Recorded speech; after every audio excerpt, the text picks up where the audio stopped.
Ladies and gentlemen, cats and dogs, welcome to Open Bar. New segment, newest of the segments. We're going to talk some football here as well as whatever you would like to talk about. Big Ray is MIA at the moment. Maybe he's on the shitter. Maybe he's getting his meats together. Maybe he's napping. You know, let's put some money on what he's doing right now. Let me know in the comment section. Sven, what's going on, man? Some shitty football today. Those are the good games, which is a scary thing, is that this was the good slate. These two games were the meaningful games. I gotta say this first off. Troy Aikman and Joe Buck, best in the business. Entertaining, knowledgeable, love it. Louis Riddick and Dan Orlovsky, fucking terrible, dude. Dan Orlovsky, why is Dan Orlovsky like a thing? You know, like how did he become an actual announcer? Because he's awful, and like they clearly don't like each other. Big Ray meet Sweats in the house. Sorry, hi everybody. Were you pooping? Well, yeah, you could say that. Yes. Okay. I gave three options. I said you were napping, pooping, or making food. Maybe you're doing all three at the same time. In your dreams, you might be making food. It was a combo of one and two, or the second and third. So making napping and pooping? No, making. Pooping and yeah. Okay. They go hand in hand, man. Anyways, I was just talking about how bad Dan Orlovsky and Louis Riddick are as announcers, as like a pairing. Like they must hate each other, bro. Like it's awful. They always like contradict what the other person says, like kind of spitefully. Like I go back to like Curb with the Spite Store. Like they just hate each other. I don't know if it's a race thing or like work as a tandem, and the better they do together, the better it'll work. Unfortunately, it's probably just a combo of many things like that. Like to where the point too, they probably don't like each other because their takes. Because Dan Orlovsky obviously is famous for just making crazy takes. That's why he does make some okay takes once in a while. Like he does know what he's talking about to a point, but he purposely he's not like Stephen A, where Stephen A just said that Christian McCaffrey is not a Hall of Fame player. It's like, okay. Yeah, it's silly. Sven says I dislike the guy that Dick rides Mahomes and glazes the Chiefs. Forget the announcer's name. You're talking about Chris Collinsworth. Yeah, Chris Collinsworth. He's talking about. And he does do that. And I saw a funny thing on Twitter. It was I think it was Troy Aikman or Joe Buck's like show notes during the game. You know, like all the standing stuff, all the stuff. It's handwritten, right? Mm-hmm. And then I saw like next to it was Chris Collinsworth's handwritten notes for the game, and it's not even a Chiefs game, and it just has a picture of Mahomes. Because all he wants to do is talk about Mahomes. Which, you know, Patrick Mahomes, all-time player, I get it, but there's also a lot of other good players in the league, and like it gets old, bro. There's like no offense to Patrick Mahomes, he's not Michael Jordan. You know what I mean? He's good. No. He's good. He's not even Tom Brady. So no. Chris Collinsworth is the fastest wide receiver to ever play. One of the first, this is the first year of the channel, we did a whole Chris Collinsworth thing. Did you ever see the video about him in his playing days about the 15-year-old girls? Yeah. Yeah. Where essentially, if you guys ever seen Dazed and Confused, he's essentially Matthew McConaughey's character, you know, where it's like, you know, the best thing about high school girls is I keep on getting older. They stay the same age. And like Collinsworth has the long hair, and he's like talking about how he likes younger girls. And he's like, high school girls, yeah, they're all about me. Essentially, like I know this is a different time where it was like not really as forbidden or illegal, I guess you'd say. But it's on record him saying essentially like he likes high school girls, and he's a 26-year-old at this point, which, you know, crazier shit's happened back then in the 80s, but like still not a good look. Chris Collinsworth, not a good look. Anyways, I mean, you really want me to go worse? We can talk about Sleepy Joe with Dr. Biden back in the day, but we can just move it along. Yeah, he liked the really, really young ones, right? Touching their hair and shit. Well, would it surprise you if Joe Biden was his Santa Claus babysitter for his kids? There was a picture of her sitting on his lap when she was like 15. So yeah. Conservative Denker says that's what made him faster. Talking about Chris Collinsworth. Yeah, he was running from the fucking law. Just if you haven't seen that clip, go look it up. Search Chris Collinsworth high school girls, or go on my channel and check it out. It's one of the more viewed videos. Just because I kept on playing the clip of McConaughey back to back, just all right, and he just looks like him. He sounds like him. I don't mind Chris Collinsworth, but Louis Riddick and Orlovsky, I just don't understand how Orlovsky became like even a thing, because he was such a bad quarterback. Like he's notable for the stepping out of bounds safety. Like not only stepping out of bounds, he ran like 5 yards out of bounds and then ran down the sideline. Essentially, it's like reminded me of like when in the NBA, a guy doesn't realize that you can't move left to right in the baseline when you're inbounding the ball, and he just runs. Definitely a fucking foul. Definitely a safety in Orlovsky. What do you think of those games today, man? I mean, the first one, I mean, they were both good. I mean, it was just the first one was a bit sloppy just because obviously the rain was crazy. Obviously the refs had some pretty bad calls, like in weird calls in that first game. There's like 2 or 3 of them. That Tat McMillan offensive pass interference, like that was within 3 yards of the line of scrimmage, not 5 yards. So like that wasn't even that's not even a call. Crazy. I mean, there was like I said, I think it was about 3 that were solid, but like, I just think, I mean, Baker stepped up, I don't know. That first game was just really weird just because of the weather, but the home team stepped up but like I Bryce said, Young's terrible. Bryce Young is so bad. My biggest takeaway is Carolina. I don't think either of these teams are really that dangerous in the NFC, but I could see a world with Tampa Bay's pedigree, with that defense playing better. I know it was weather related, but Todd Bowles is a really good defensive coordinator. Mm-hmm. Baker looked a little healthier in this game.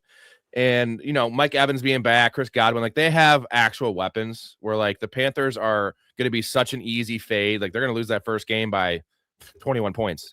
Or like the Bucks could do some damage. We saw a couple years ago, the Bucks beat the Eagles in the first round. Like the Bucks could win 1 or 2 playoff games. I know it seems crazy to say, but I just think that no one wants to see the Bucks because they have house money and they're not playing for anything.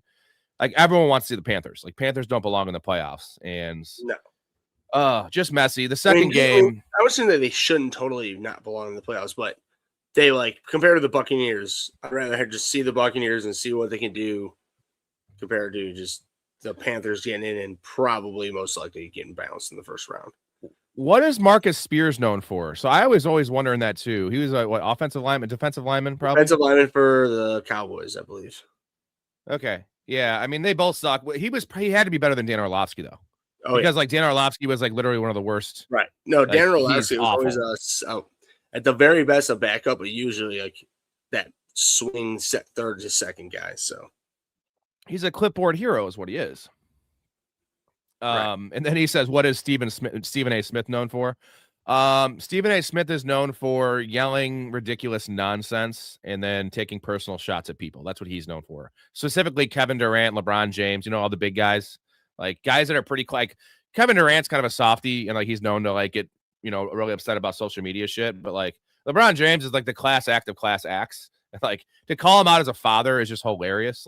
First of all, you just don't do that. That's just right. Stephen A. Smith. What are you doing? It works for Stephen A. Smith though, because he is the entirety of ESPN. And by the way, did you hear the thing about MTV? Is this right? MTV's off the air now? Oh, you didn't know that? Yeah. I just read this. Yeah, I mean, it makes sense because who's watching MTV in the last 10 years? Yeah, no, it literally the last day was 12/31/25. God, can you believe that? So what was it about? It was about 40 years then. So it was 85, 44, 81 was the first 82. Wow. It makes sense because think of the newspaper, things like that are all radio's next. We're replacing the radio. Yeah, so Dallas, say Marcus Spears 05 to 13. Last year career sacks, conservative says. Go look up Dan Orlovsky's numbers. What are his career numbers?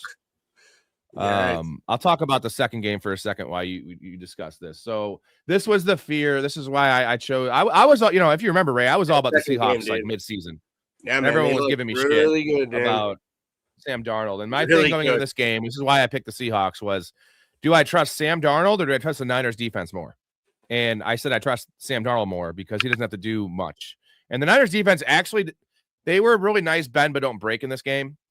But you just saw the line of scrimmage, the difference on both sides of the ball. And there was no one flying around for the San Fran, and McCaffrey's definitely dinged up, dude. You're not getting a full McCaffrey in the playoffs. This is just they relied too much on him. I know it was a tough matchup, but they're in trouble. They're in definite trouble because George Kittle doesn't appear to be healthy. McCaffrey doesn't appear to be healthy. Brock Purdy got his fucking brains beaten in this game, dude. His thumb, his one hit where he got low to head, low to top. I was like, ooh, he got raid. So the Seahawks needed this though, because now they're gonna go into the playoffs as probably one of the healthiest teams. if they can get Cross back, With the they're going to be probably the healthiest team. Yeah, but the Bears have a playoff game. They have a game that matters this week plus a playoff game next week before Seattle has to take the field again. Right. So, like, who's going to be healthier than Seattle when they play whoever it is? Like, no, it's impossible because they're going to pretty much be full health. Right. And shout out to our boy, the Tiny Dancer, dude.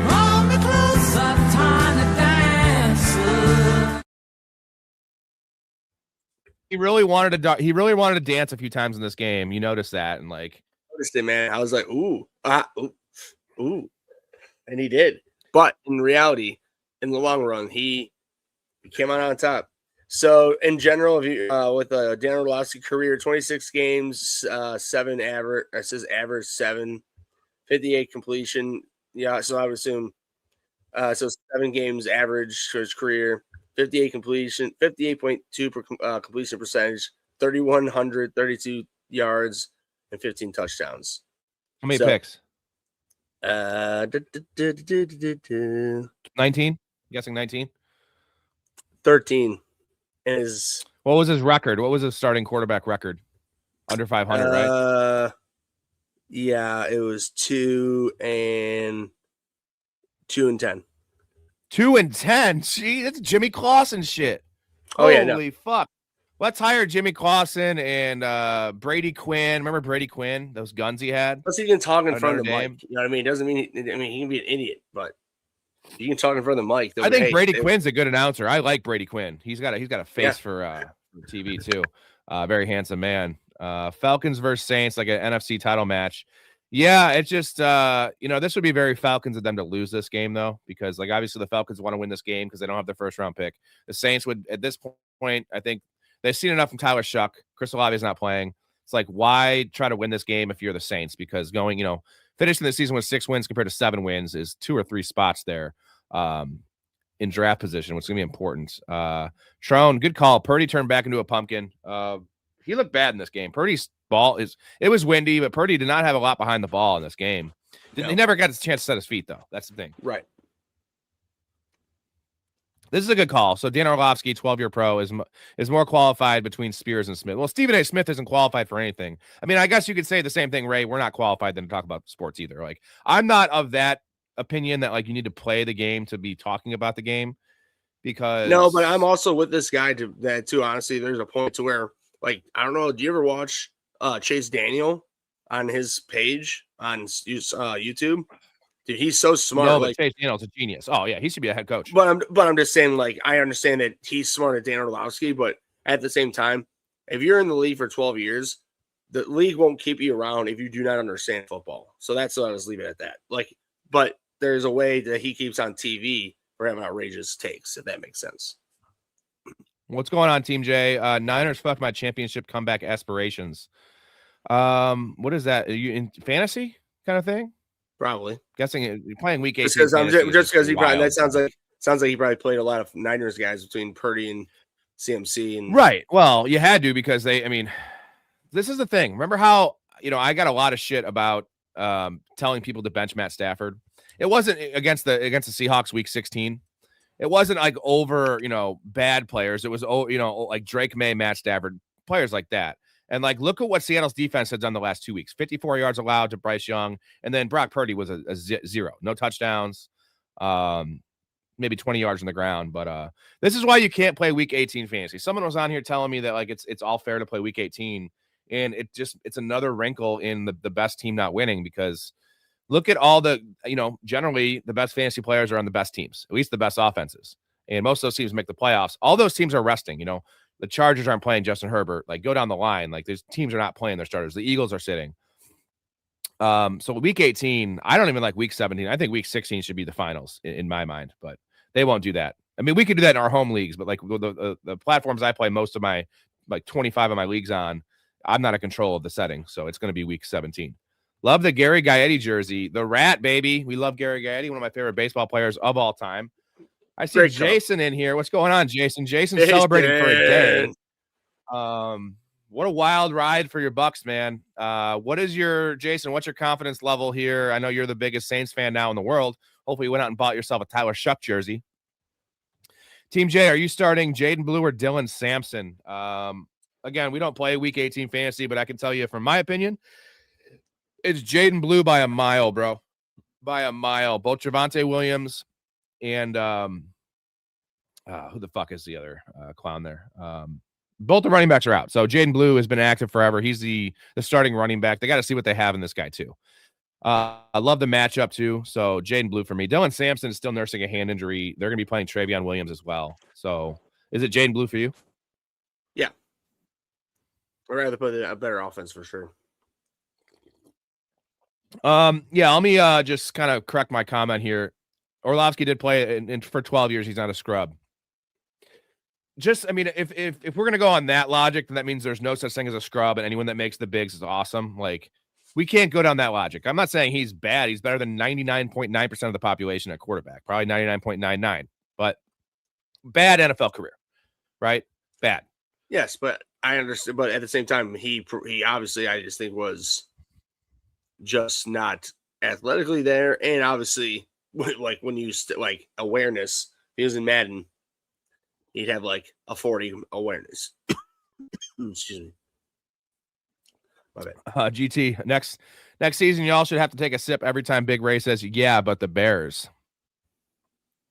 He's excited. He's excited. Bucks be praying the Saints actually try to win. They will. I mean, the players out there will. Unfortunately, Chris Olave, Vele's not playing this game, so they're down their top two receivers. They're going to be rolling with, I think Tipton's been ruled out too. So it's literally like Austin, that Austin dude, Jawan Johnson, and Audric Estime. Right. It's a rough one. That's a rough one. But, Drake London and Kyle Pitts are going in this game questionable, so I guess we'll see if they play. Drake London. Ugh, gross. He only needs like 200 yards to hit my season-long bet. Now, I'll say this. I am rooting for the Falcons in this game because I have an NFL future bet that I placed. It was Browns, Raiders, and Saints all to get last place in their division. It paid like 4-1 odds. And that pays out like $250. So I'm debating hedging on it. I might just hedge and just bet the Saints money line for like $50, which might be like pay almost 2-1 odds once the line. Hopefully the line goes up to like +5. That'll be a nice hedge. I hate hedging, but just we'll see. Trone, no player this year appears to be a true NFL MVP. No one passes the eye test as an NFL MVP. Well, they got to give it out anyway, Trone. And I tend to disagree a little bit with you because Matt Stafford numbers are the best, right? Unfortunately for Matt Stafford, he is going to be the 5 or 6 seed.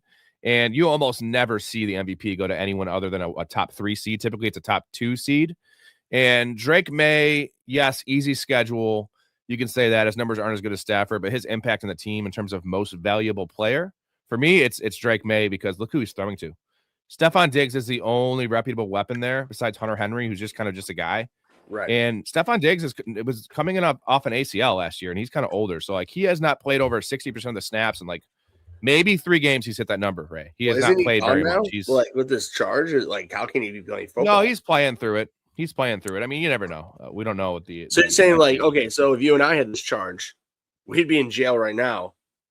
But he's in the NFL. Let him play. Okay, got it. Sweet, great, grand, wonderful. You think Drake May wins though? You have Drake May. Are they playing tomorrow? Like, are the Patriots? Yeah, he's playing because if Denver loses and the Patriots win, they get the 1 seed. So Denver, and they play the same time. As long as he does something like 250 for 300 and no interceptions, it's a lock, I think, for him at this point. I think so too. I mean, hey, let's not forget. I think co-MVP is on the table too. It's only happened once, I think, ever, but it could happen this year. Yeah, because I think they want to give Stafford an MVP. This is Stafford's last chance, probably to get MVP. Yeah, so it could happen. Oh, Team J said it's a 2-week playoff. That's at least a little better. Huh? Are you surprised I knew that?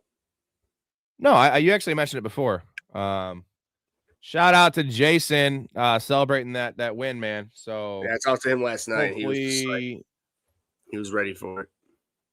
Yeah. Did you see the video he sent in the Discord this morning playing golf in the fucking rain? Mm-hmm. And that's a Jason move. Orlovsky's a decent talker. I just don't think he's a good announcer. And whether it's Orlovsky being bad or it's Louis Riddick bringing him down, because I hate Louis Riddick. Like, Louis Riddick's bad. Like, he is not fun. He is not funny. He doesn't bring a lot to he's just so stern. I don't feel like he brings a lot to the broadcast. And like, it's nice that you have two color guys there. Like, they should be able to bring more than they're bringing. Two guys that should work off each other. They're actually doing the opposite. They're working against each other, and it's just like a fucking dick measuring contest. And I'm guessing, no offense to Orlovsky, I'm guessing Louis Riddick has a bigger dick. Just a little hunch. You know what I mean? If you know where I'm going with that one. Do you like Ryan Clark? No. I don't mind. Seems like a racist. That's like, I don't mind him when he's just like talking football, but like anything outside of that, like when he was talking about them playing rap and he took it like a victim thing, it's like, what the fuck are you talking about, dude? Like, shut the fuck up. Like, you're literally just making this a race thing. Like, just shut up about it. If the guy said the N-word to you, sure. Then like go ahead and let him say you got in. It's like, what up, my N-word? It's like, sure. Like, go after him big time. But I don't know. I mean, maybe I'm wrong. Just because I don't know. If somebody was playing rap and I got into an Uber and they turned on Wonderwall, for instance, I would not be like making a video being pissed off about it. I guess I'll just leave it at that. I don't know. This dude loves conservative. You love Dan Orlovsky. You love him. Better than 99% of NFL players. Average career span is 4 years. Yeah, I don't know. He was not a great quarterback. So he did hold a clipboard for a while. I'll give you that. So, I mean, obviously the coaches trusted him. So he had the trust of the coaching staff. That's for sure. That's what we were talking about, Jason, was the safety thing. I mean, I'm not going to sum the guy's career up with that. That's just like kind of sums up his career. There was more to it. We went through the numbers, though. They were not great. He's better than Max Brosmer. He had better than Josh Rosen. He had 26 starting games, and he had under 3,200 passing yards. It was like 31-39. He was 2-10. You know what that makes me think about? So, like, Orlovsky stayed in the league for so long, right? Yeah. So, what happened to Josh Rosen? So, like, why did Josh Rosen like flame out after 2 years in the NFL? I just think he was smart and I think he actually like had a degree and just like, I think he was disinterested in football, really. Yeah, he seemed like a total douche in terms of just like he came in with like that character issue where it's like 100%. He just didn't think he had to work hard. Yeah, but I'm saying he was like a really high. He was the top 10 pick. I think the Cardinals traded up to get him like top 10 in the NFL draft. Yeah. Only played 9 games in Arizona. Then I believe he went to the Atlanta. Correct. And only started like 4 games. So again, like then he was out of the league. It's like these guys usually these top 10 picks. And Josh Rosen wasn't like a Johnny Manziel situation. Like Johnny Manziel, besides the off the field, issues he had, he was 5'11" and like 180 pounds. Like Josh Rosen was all of 6'4", 220. Like he had that, he was Jared Goff essentially in terms of body type and prototype. And it's like you'd have thought someone would have used a reclamation project on the guy, and yeah, Rob. But here's the thing. But he was just out of the league. Rob, I mean, you played sports, right? So it's like, I'm not saying forever, but that you did. I know you did. So it's like there was always those try-hard people who weren't as good as they tried. Let's try to imagine that Orlovsky was good enough to get to the NFL, but he just super tried hard to try to stick around, and he had to be smart enough to be able to do it as well. So, we didn't touch on this one in the Bucks game. That was wild. The Rico Dowdle. What you think that was actually called to be a flea flicker? Because a couple things here. A, flea flickers generally don't work. 2, I'm pulling the Buzz thing from Home Alone. A, 2, D.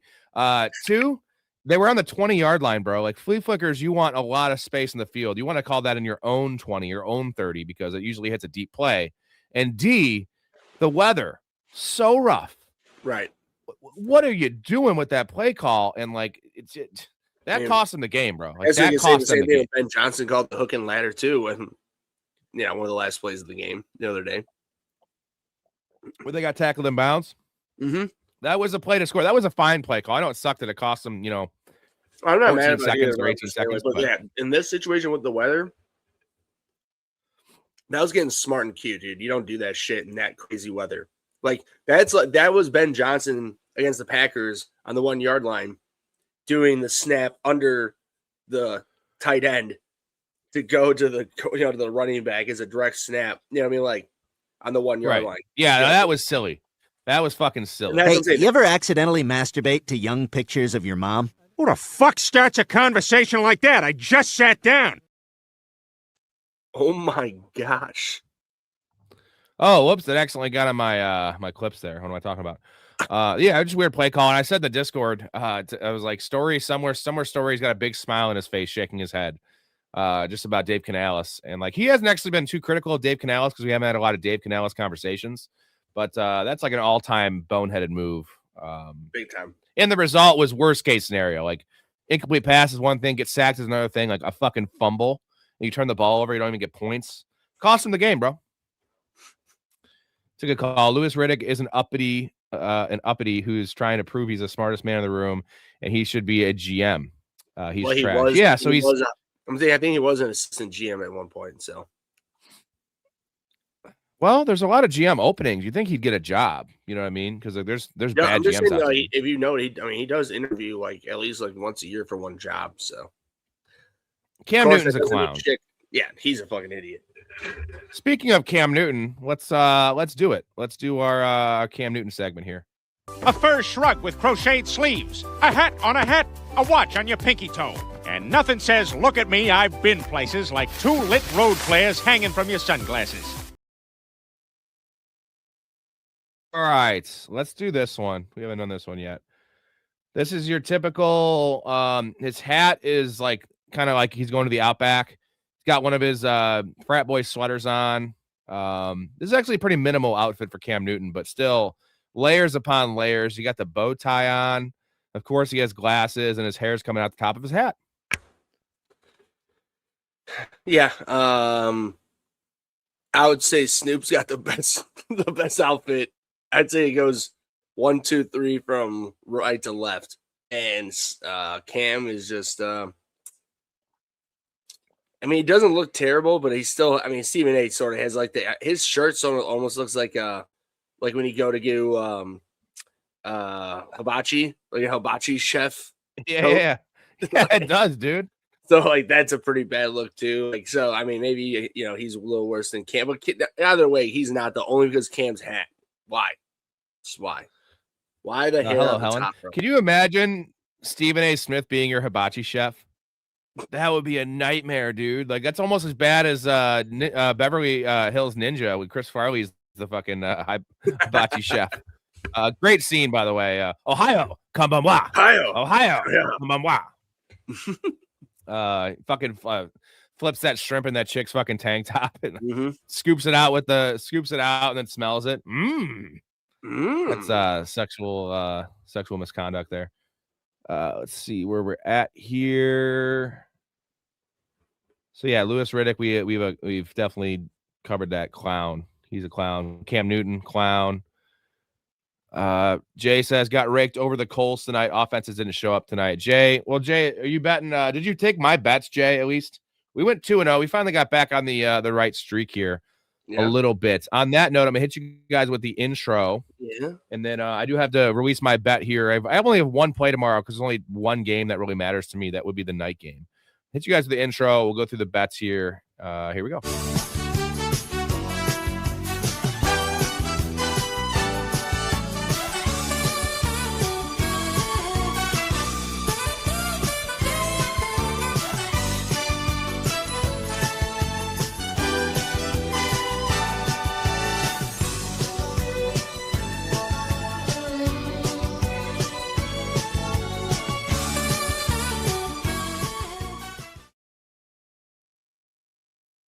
First off, Ray, let's see what you're eating tonight.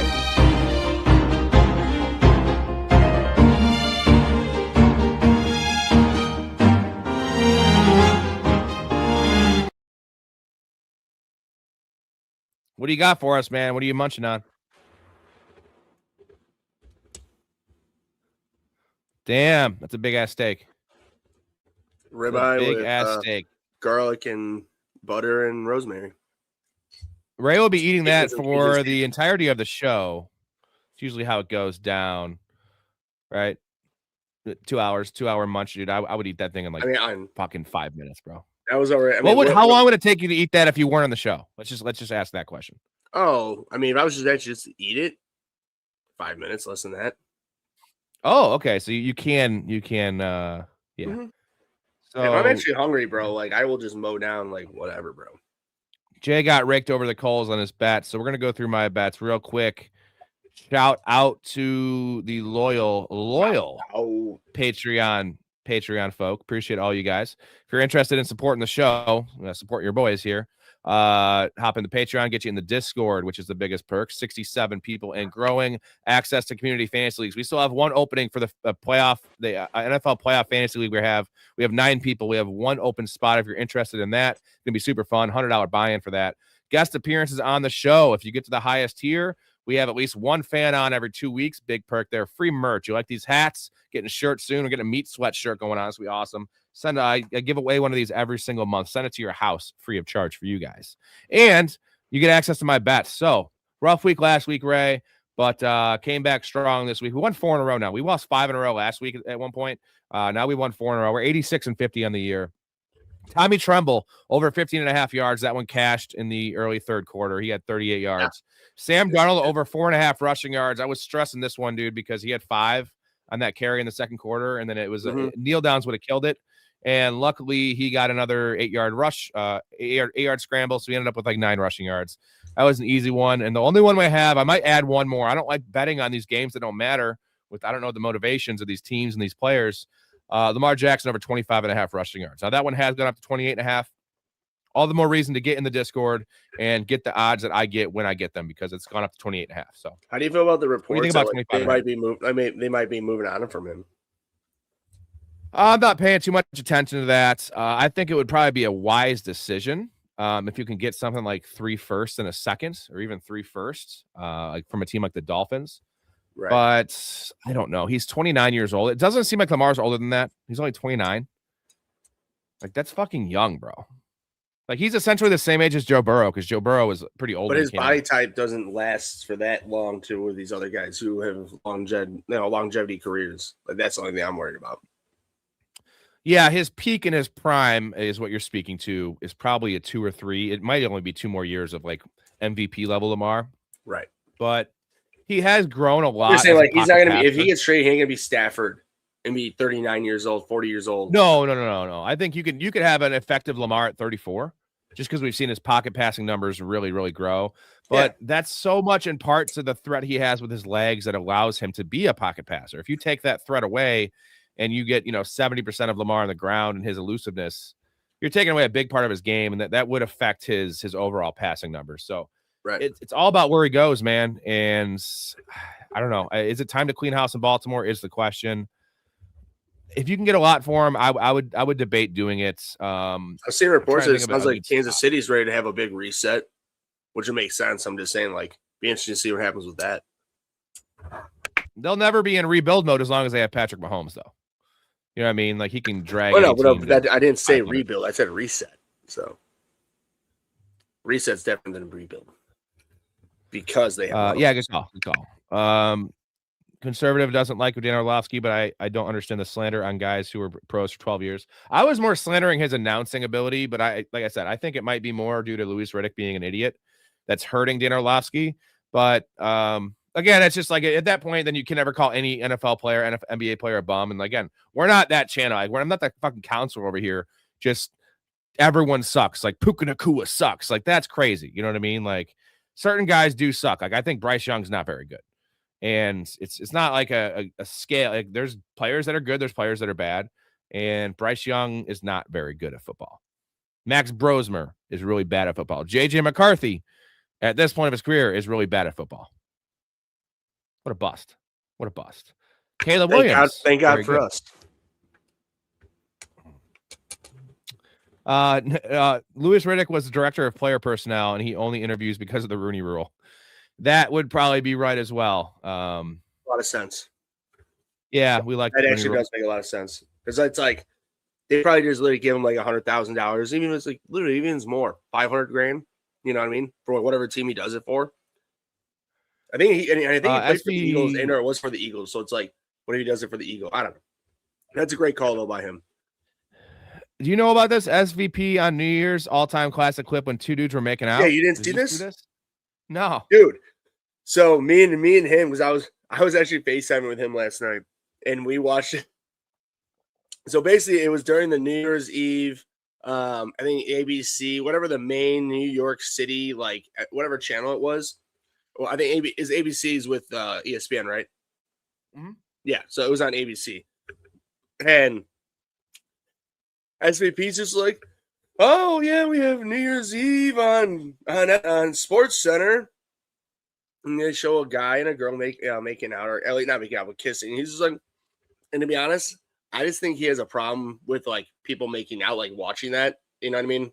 I think he's uncomfortable with that, no matter what it is. Even like because they showed a guy and a girl, and he was like, "Oh, we got kissing on Sports Center," and they showed some people, and then they showed these two guys making out, and he was just like, whoa, what? Like, I think he really wanted to say, like, whoa, what the hell are we looking at here? It's like, what are we looking at here? And he just is like, whoa, we got love in the air on New Year's Eve. Like, dude, I mean, if you give me 1 second, I know, like, I just watched it. I'll fucking pull it up on my phone and just play the audio. That reminds me of the Sunny episode where they're walking underneath the boardwalk and two homeless guys are banging each other, and Charlie's just like, "Whoa, what was that?" Yeah, no, that's a couple homeless guys banging each other. Now, if he would have done that, he would have been canceled. He pulled the ultimate, like, saving his ass to like not get fired. It was so funny, dude. Like, here it is.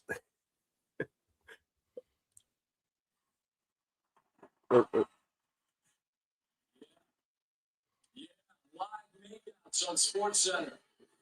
Get into it. Oh, what do we got? We got love in the air. Oh, bro. So that's what he saw. Like, he was not expecting that, and he saw two dudes making out. He's like, "Whoa, we got love in the air!" Like, yeah. He really was like, "Whoa, what the hell am I looking at here?" Like, really, what are we looking at? Gay dudes have the same right to make out as straight people. He was definitely not. By the way, did you see that guy who won $300,000 doing that? Oh, making out with a dude? Yeah, no. So obviously, you can say you know about that. So there was a guy.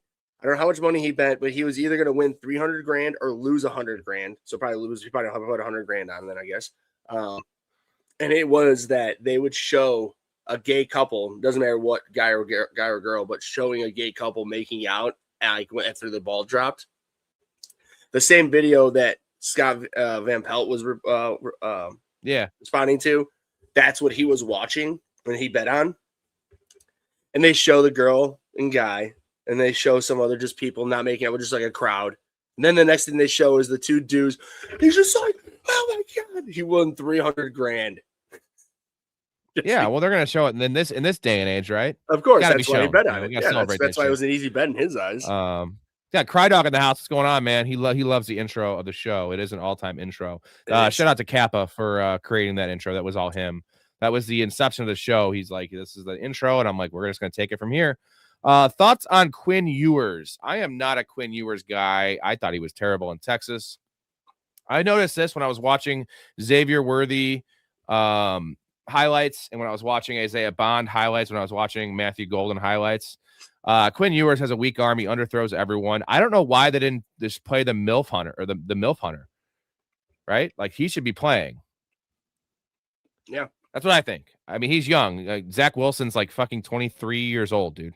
Right. So, like, okay, let me ask you this. Who has a more promising future? I know it's tough because Zach Wilson's essentially a leper in the NFL, but let's not forget he played with the Jets. So who would you rather have as a reclamation project in the Bears as the backup next year? Quinn Ewers or Zach Wilson?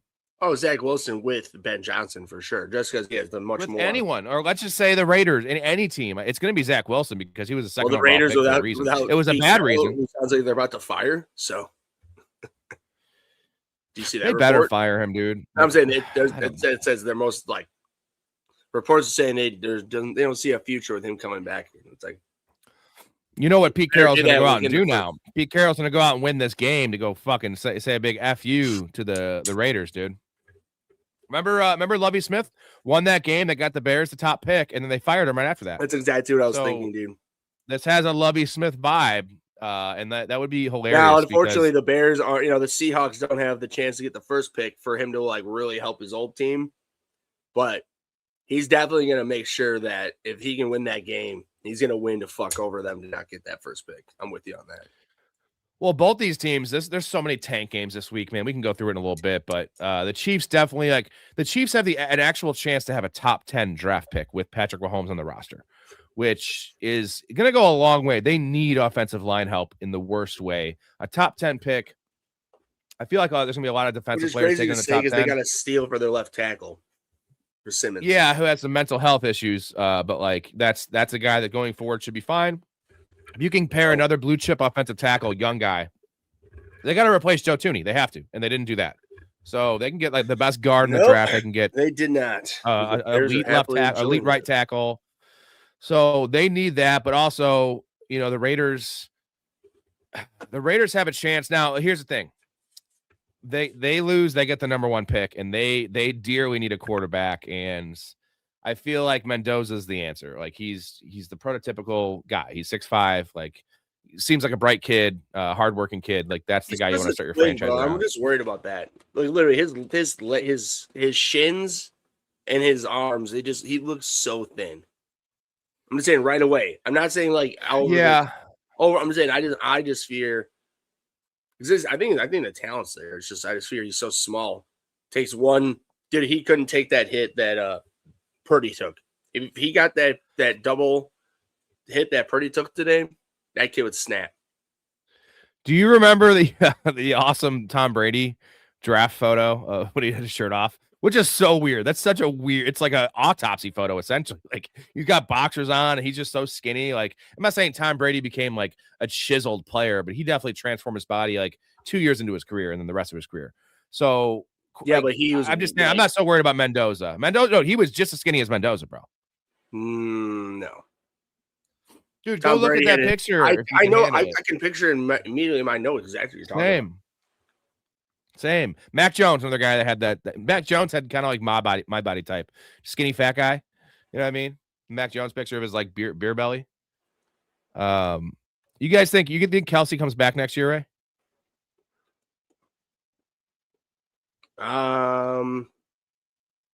Yeah.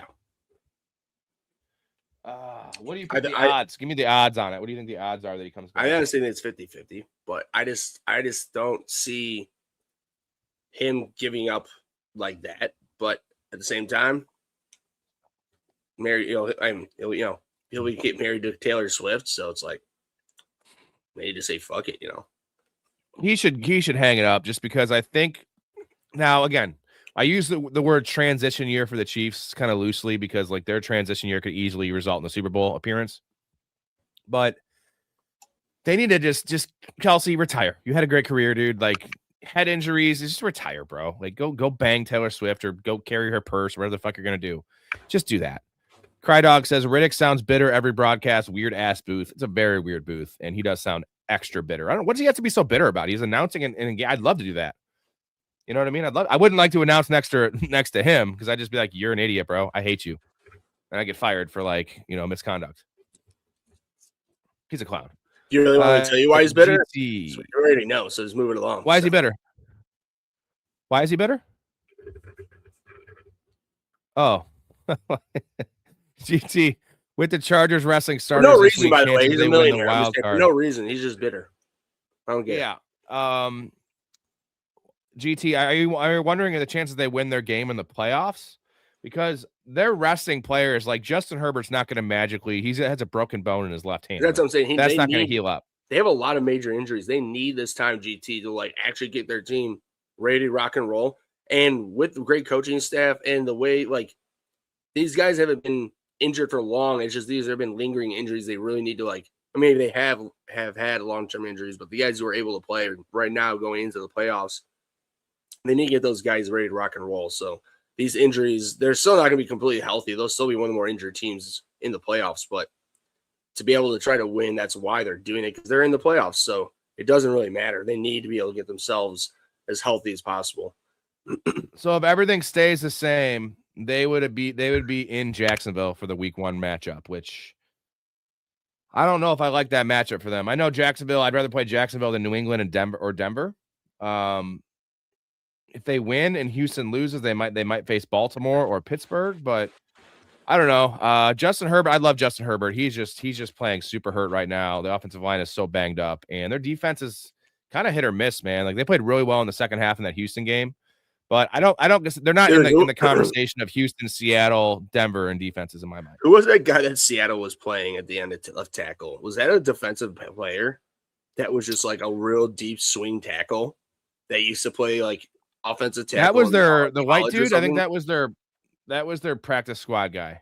Okay. I snaps all year. I didn't hear the whole thing. I just heard he played 2 snaps all year or something. Yeah. I was like, so I wasn't sure. So that makes a lot of sense. Okay. Nice thing is the Niners have absolutely zero pass rush. Like it is so bad. And they have less sacks, 7 less sacks than the Bears. And the Bears are 28. So there's a couple of teams between them. Crazy. Let's see. UNC, if the Panthers extend Bryce Young's contract, he is projected to get $50 million, which I would rather take Anthony Richardson than pay Bryce that. Yeah, we were talking about this last night about Anthony Richardson, and I am about Anthony Richardson just because you know how old Anthony Richardson is, Ray? 23. 23. He's 23 years old, dude. Yeah.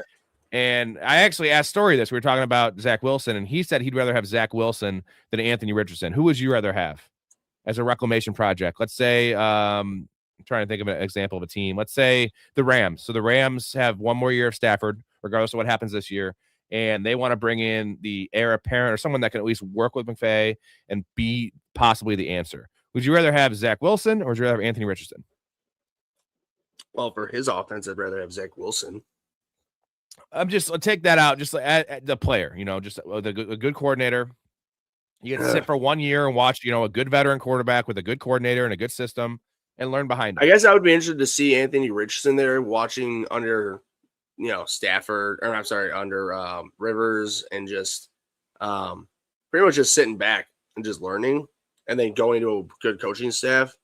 But he's so inaccurate. I mean, I know Zach Wilson is, but Zach Wilson, I feel, is a more prototypical quarterback. But the way that the NFL works these days, Anthony Richardson could be considered a more like current NFL, prototypical quarterback, which is why he was drafted so high. I think I'll stick with, I guess, Anthony Richardson. I'm not really comfortable with with my answer either way. To be honest, I really say it'd be like a coin flip because I think they each have their own strengths and weaknesses that could work out under somebody like Sean McVay. I think that Anthony Richardson has a way higher ceiling just because the tools are just off the charts, but he has zero floor. His floor is he's out of the NFL in 2 years. Where Zach Wilson has more of a potential to be your starting quarterback. What Tyler Shuck's doing right now, that kind of thing. He's already shown he can stick around the NFL as a backup. You know what I mean? So he could stick around for 10 years just quietly and make a lot of money and never do anything. I want to shoot for the fences though with a guy that that's what I'm saying. I think Anthony Richardson would be the answer on that. I think what also hurt him, the lack of college experience, starting 9 games or whatever it was in Florida is super rough. It's the very immaturity. Rough. He was very immature, and Zach Wilson also struggled with the same thing, just not ready for the NFL, not ready for the work that it takes to be an NFL quarterback. It's not just show up. You have to be the first guy in, last one to leave. You have to be taking your work home with you. You have to be a leader. And neither of these guys have shown that. But again, they're both 23 years old. Somebody like Kyler Murray, I'm sorry. Yes. Now Kyler Murray, Jesus. Now he'll get a starting job next year. I understand, but I'm just saying to what I don't want Kyler Murray. No. I don't want anything to do with Kyler Murray. He'll start somewhere, but I'm saying to what you're saying, what leads to successful NFL quarterbacks. He goes home and plays Call of Duty. So, yeah, I wonder if he's good. Do you think he's good? Have you seen him play? Is he good? He's got to be at least like above average. I bet he's pretty good because he's been playing like that type of video games.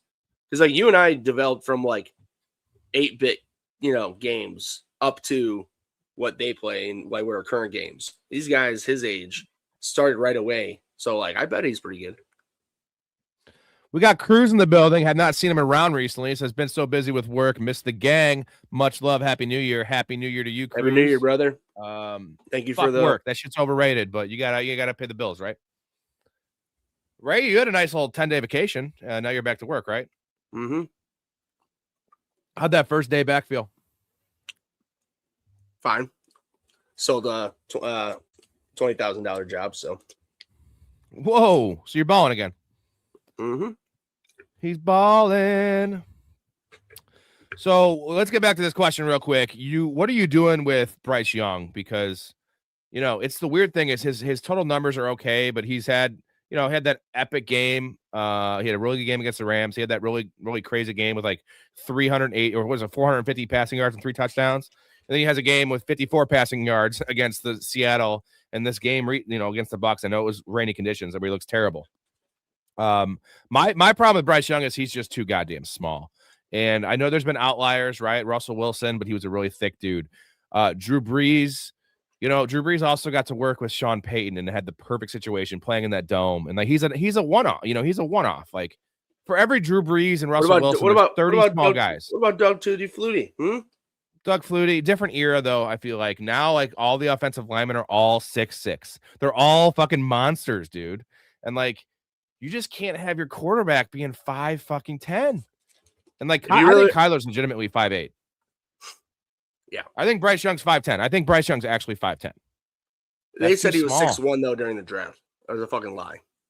Yeah, well, Caleb is like that perfect. Like Caleb's a smaller quarterback. He's very thick, but Caleb is probably about 6'6'1". He is right on that line, but like Caleb is so athletic and he doesn't, he moves around the pocket. Like he's tall enough. But like when you start getting below 6 feet is when you have a problem, dude. It's a real problem. And I'm telling you, all these offensive linemen are 6'7". Just do the math. It's hard to even see the field, bro. But if you want my opinion, what they'll do, I really think that they'll just franchise tag Bryce, and if they're smart, get somebody like Anthony Richardson in there on a cheaper contract. Ooh. And then just have them. I know that Bryce would have the much higher price tag, but that would be either incentive that he just knows like that's it for him. He'll quit. You know what I mean? Or he'll fight to keep making that type of money and be better. Or they'll both just suck and get the fuck both of them out of there, and you'll have a bad year and get a drafted quarterback again. They definitely have to not have Andy Dalton behind him.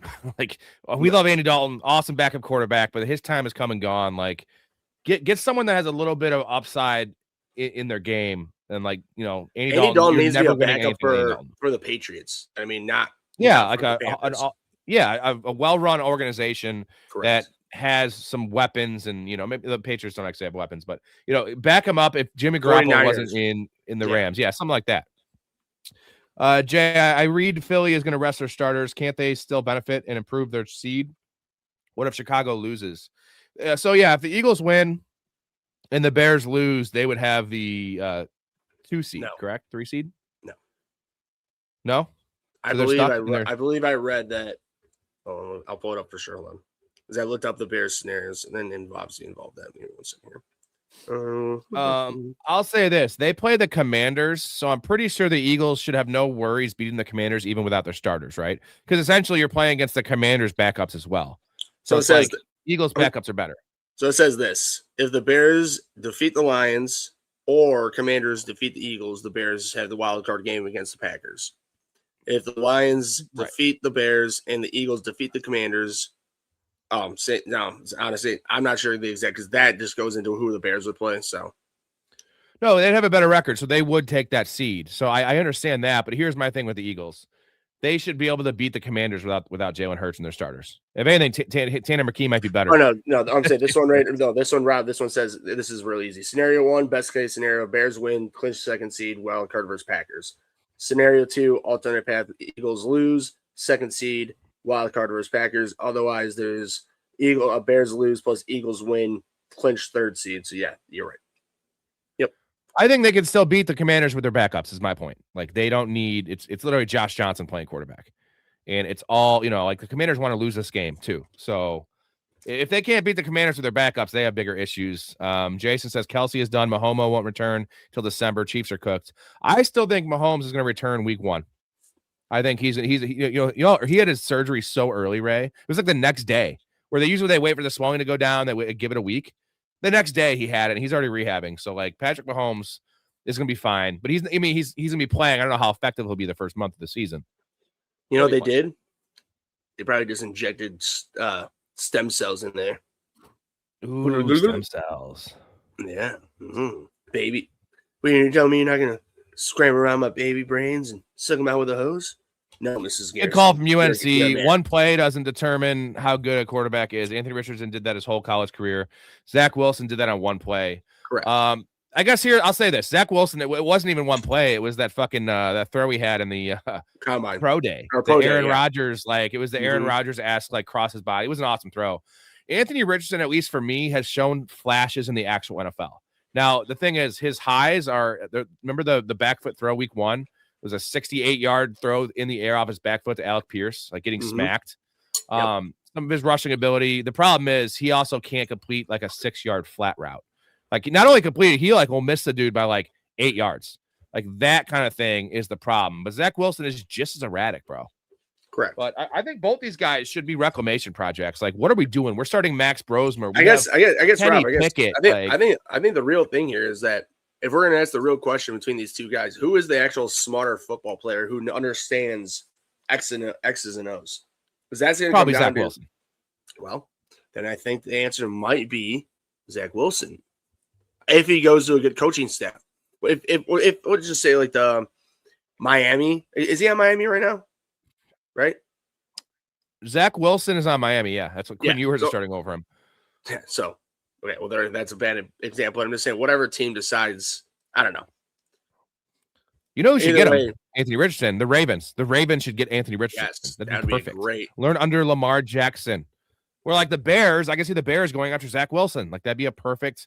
Zach Wilson kind of plays similar to Caleb Williams. Like, Bajan is fine, my friend. Lay off. Yeah, good call. Good call. Tyson Bajan. Go says, what do you guys think about Avatar 3: Fire and Ice? I did not see it. Ray, did you see it?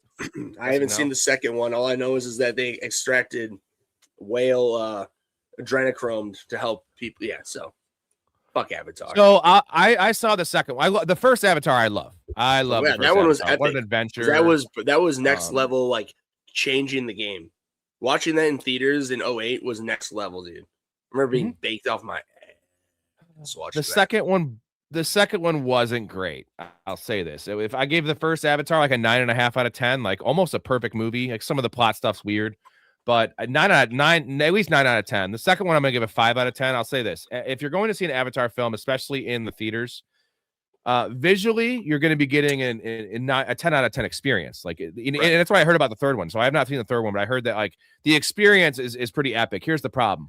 We already have almost 5.5 hours of this experience already. So like, what else can you do? It's more of the same shit. And then the storyline apparently is just even more drawn out. And the second one is even more drawn out than the first one. And I am not willing to sit through a 3 hour and 20-minute movie about the same shit. So that's 3 hours and 20 minutes. I'm pretty sure. I mean, the first one was that long. Let's take a look. I'm pretty sure, dude. By the way, is this the last one? Because remember, he originally wanted to do 5. So is this the last 3 hours and 17 minutes. 3 hours and 17 minutes. No way, dude. Man. I'll watch it. You ain't Titanic, bro. Like at least Titanic had the titties. You know what I mean? Like that was cool. Kate Winslet. Oh. So, Ghost, did you like it? Let me know what you thought of it. If anyone that's seen in the chat, let us know what you thought about it. Compare it to number 2. Obviously, it's probably not going to compare to the first one. Again, do you know? Is this the last one? Did he do a trilogy? Because I know he originally wanted to do 5. Yeah, he wanted to do 5. I've heard this might have been the last one. I think he just got a little burned out because, like, think how much time it takes to produce this fucking movie that's 3 hours and 20 minutes long. He needs to tackle something else, dude. James Cameron's the GOAT. Like, just stop. Like, he's pigeonholing himself into this Avatar universe, which the first film alone. Well, what he's trying to do is because he knows that Marvel is coming for his Titanic again, because they're putting Endgame out in September before Avengers Doomsday in December. So they're re-releasing Endgame because I think it was Titanic or whatever. No, what was the other movie he did? What was I think it was. Whatever movie, right? You know, I don't acknowledge Marvel movies. I don't. I understand. I'm still watching. No, I know. I just watched Weird Science. Have you seen Weird Science? Dude, I just watched that for the first time. That's what I'm saying. Is like there's still awesome 80s movies and 90s movies I've not seen. It's like instead of watching a Marvel movie, I'm gonna watch Weird Science, which is just a batshit crazy movie. If you've not seen it, probably John Hughes' wackiest movie. I don't think it was even rated R. It should be rated R for sure, but it wasn't, right? I think the 80s had much flimsier rating systems on movies. Like PG-13, you could show titties, bro. We're like, now you can't even show like a bra without being rated R. Jay says Bryce Young was heating up until the botched flea flicker. He was playing a little better. Ted McMillan impressed me in this game for sure. Mark, what's going on? Shout out Mark, the number one super fan. Love you, bro. Who was the ultimate journeyman quarterback? Cruz, good comment here. Ryan Fitzmagic. That is probably the answer. Doug Flutie's another one that comes to mind. And then I will throw in Chase Daniel, because Chase Daniel, like, for how many years he played, it was similar to the Orlovsky thing. He was in the league for so long, and he was such a preferred backup just because you essentially got another coach in the field. So Chase Daniel, but I think the answer is Fitzmagic, right? No, you know what? Actually, it might be Josh Johnson. Josh Johnson, 14 teams starting tomorrow, right? I might take give me a little Winston magic. Jameis Winston might become that guy, right? At this point, just because he's such a great locker room person and a community guy, like, he very well might just stick around for, like, he could be 40, dude, and just like still just be like, Uncle Jameson. Uncle Jameson here. Jason says, shout out Jason. Congrats on your bucks, my dude. Thank you, man. Only movie that's worth watching that's 3 hours plus is Saving Private Ryan. I believe Saving Private Ryan is a little shorter. It's a hair under 3 hours. It's like 250. But that movie could have been longer, Ray. Do you agree with that? Easy. But I'll say that Interstellar was 3+ hours. That was well worth it. You know the scene? So you had the D-Day, the probably the best. We did best opening scenes. Probably one of the best opening scenes in movie history. It's what is it? 25 minutes long, 30 minutes until they finally storm that shit. Mm-hmm. Then you have that crazy like 10-minute scene where you got Bryan Cranston with one arm, right? It's like you got the car driving up to tell the mom that all the sons have died. Mm-hmm. Which it's literally like coming down off a drug. Like when you get to that part, because you're so jacked up from the moment that movie starts. You know, you have whatever it is, 45 seconds of old Matt Damon walking through the cemetery, and then you get right into fucking D-Day. And then you need to catch your breath. So like they literally put that scene in there because the audience needed to catch their goddamn breath from what they just saw. And shout out Bryan Cranston. What a great appearance. One-armed Bryan Cranston. So nice to see him in movies. And it's crazy to think, what's his thing real quick? So he did, I'm not exactly sure in the middle, but now we know he was on Seinfeld. He did that.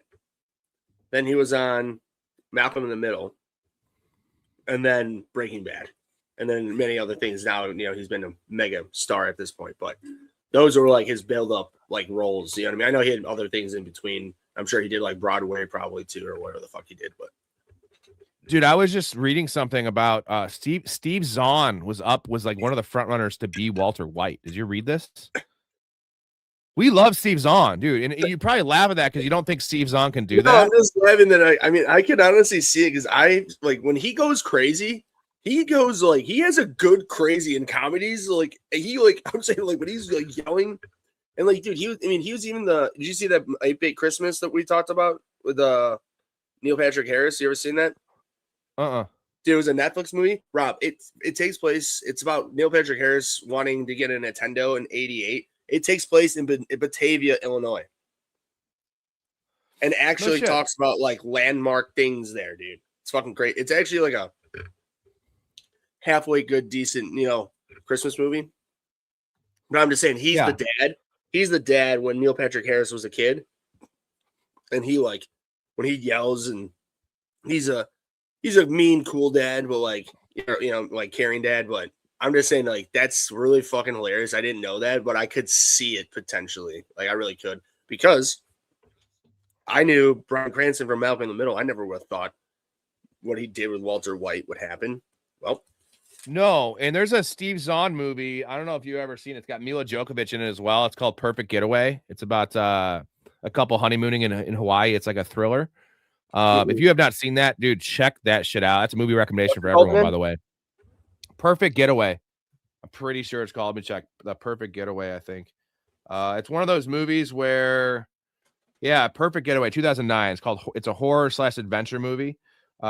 Steve Zahn, Mila, is it Djokovic? Djokovic, he's hot as hell. Timothy Oliphant, it's Chris Hemsworth's in it. Anyways, one of those movies where you think you're watching one movie the entire time, and like the last 20 minutes, it's like this is a whole different kind of movie. But Steve Zahn, to my point, is awesome, dude. Like, you see the side. This is why I think he could have played Walter White, because what happens in the last 25, 30 minutes of the movie is it gives you a glimpse into Steve Zahn. I always love Steve Zahn, obviously. Saving Silverman and some of the other stuff that Steve Zahn's done. Your favorite movie, right? The Wilderness movie, Perfect Wilderness. Strange Wilderness. Strange Wilderness. Mm-hmm. Yeah, that's a good one. And let's see if I can find the clip here. Have it somewhere. Yeah, here it is. You stupid fuck! Go buy some sandals! Go buy some sandals! You want to fight? I'll fucking fight. I haven't fought in 10 years. I'm fighting that. What you got? Let's see. Throw down, bitch. Throw down, bitch. Throw down, bitch. Did we figure out how to pronounce Mila Djokovic's name? Is it Djokovic? No idea. Jay Quellen. No Jay Quellen here? Do you mean Jacqueline? Okay. So that's how it's gonna be. Balake. Where is Balake at? Yes, sir. My name's Blake. Are you out of your goddamn mind? Do you want to go to war, Balake? No. D Nice. Is there a D Nice? Do you mean Denise? Son of a bitch! A Ron. Where are you? Where is A Ron right now? Here. You know, I said it like 4 times, so why didn't you say it the first time I said A Ron? Because it's pronounced Aaron? Son of a bitch! See, I can make fun of myself, guys. I really would love to know how many times they had to shoot, like every time that he went to the new person, how those kids like had to like break out in laughter. Like that girl when he says D Nice, and she's just like, you just know she's like, oh my god, it's Denise, you idiot. And like, I loaded that clip up because I was doing a counselor rant yesterday, and that's just making fun of the counselor because he calls him Bijan and Devin Achane. Like, he pronounces these names wrong, but he thinks he's right, even though like he's essentially saying that the players that are born with this name and they've been called this name, and that's actually how you pronounce the name, they're wrong. The thing is, Bijan actually corrected his name, but it wasn't Bijan. It was Bijan to, what was it, Bajan? John, Yeah, it's not Bijan though. Jesus fuck. I'll still call Darnold's going to be a new age journeyman. I think Darnold, dude. So Darnold's record the last 2 years, he was 14-3 both years. He's 28-6, guys. 28-6. He's the only quarterback to go back-to-back 14-win seasons since Tom Brady, and or I think only Tom Brady did it in back-to-back years, and he's the second guy to do that. So, Cruz, I'm just saying, like, he's on a really good team. I wouldn't say he's gonna be a journeyman at this point, unfortunately, if you don't like him. But. And we can say it was, Minnesota, anyone could win there. Well, guess what? They had JJ McCarthy. They won. They're gonna win 8 games. You could say, oh, Seattle had this awesome team. Seattle won 8 games last year. So he goes to a team that won 8 games, won 14. He leaves a team that won 14, they win 8. Who's not convinced by that defense right now? Holy shit. Like, unreal. I'm just saying, like, the fact that the Bears, and I know the Bears do not even, they couldn't sniff the Seahawks' ass for their defense. I know they're top in the league for turnovers, but everything else is not there clearly. And the fact they went into the 49ers like the Bears did, and the Bears let up all those yards and points, and they just shut them the fuck down to win the division and take that first seed. Like, they literally went in there and were like, we're taking it. It's crazy. Jason's love for Tropic Thunder is unmatched. Ray, you're almost there with him. I don't think you love it as much as he does, but all-time cast, right? Yeah, I told him to be ready for it when we did it. When I was talking to him yesterday, I said, do some research. We'll send it to you. Yeah, well, we'll do a couple streams. He can watch the streams, get the format. We'll probably do like as our 4th or 5th movie. But he was looking forward to that. The way he was telling me he thinks he was gonna be able to pull it off was like a Ryland. I was like, for Jurassic Park. I'm like, no. Just have bullet points. You just look at the bullet point and talk off it. At least have that. Like, I'm not saying have paragraphs. Yeah, I'm just gonna host because I'm gonna do a little bit of research. I'm gonna watch it, but since it's not like all-time favorite of mine, you, Storey, and Jason can kind of riff. I will keep you all in line, and it'll be awesome. And I'll just be like Simple Jack. Simple Jack, The story of a mentally impaired farmhand who can talk to animals was a box office disaster that many critics called one of the worst movies of all time. Got a good brain. I think you've got a fine brain, Jack. You make me happy. But now the question is, can Speed... I just watched, go ahead. Yeah. I was gonna say, I just love the fact that he's just very liberal and PC, and he was just more than willing to like totally go as our Robert Downey Jr. said, full R word. You never go full R word, but you did. And you just went for it. And you never do that. So I was just watching I love it. they have Forrest Gump on YouTube, like on the free movie things, and it just came on like after whatever I was watching, and I was like half asleep, and obviously I stayed up and watched it. I love Forrest Gump, but there's a couple scenes in there where like there's the last scene I never noticed, but when Lieutenant Dan's walking up for his wedding, he's got the girl, and Lieutenant Dan's like, this is I forget the girl's name, like Jennifer or Rebecca or something. And then, dude, the look on fucking Tom Hanks' face, he's like, Lieutenant Dan. I know, like, you got I just watched it. Like, I just watched it. He just like this. He's looking like Lieutenant Dan. Like, so happy. It's like you didn't think he can get a girl. Yeah, you got new legs, Lieutenant Dan. Yeah, so awesome. He's like, dude. He's like, think strong as they got, man. The stuff of spaceships, space rockets.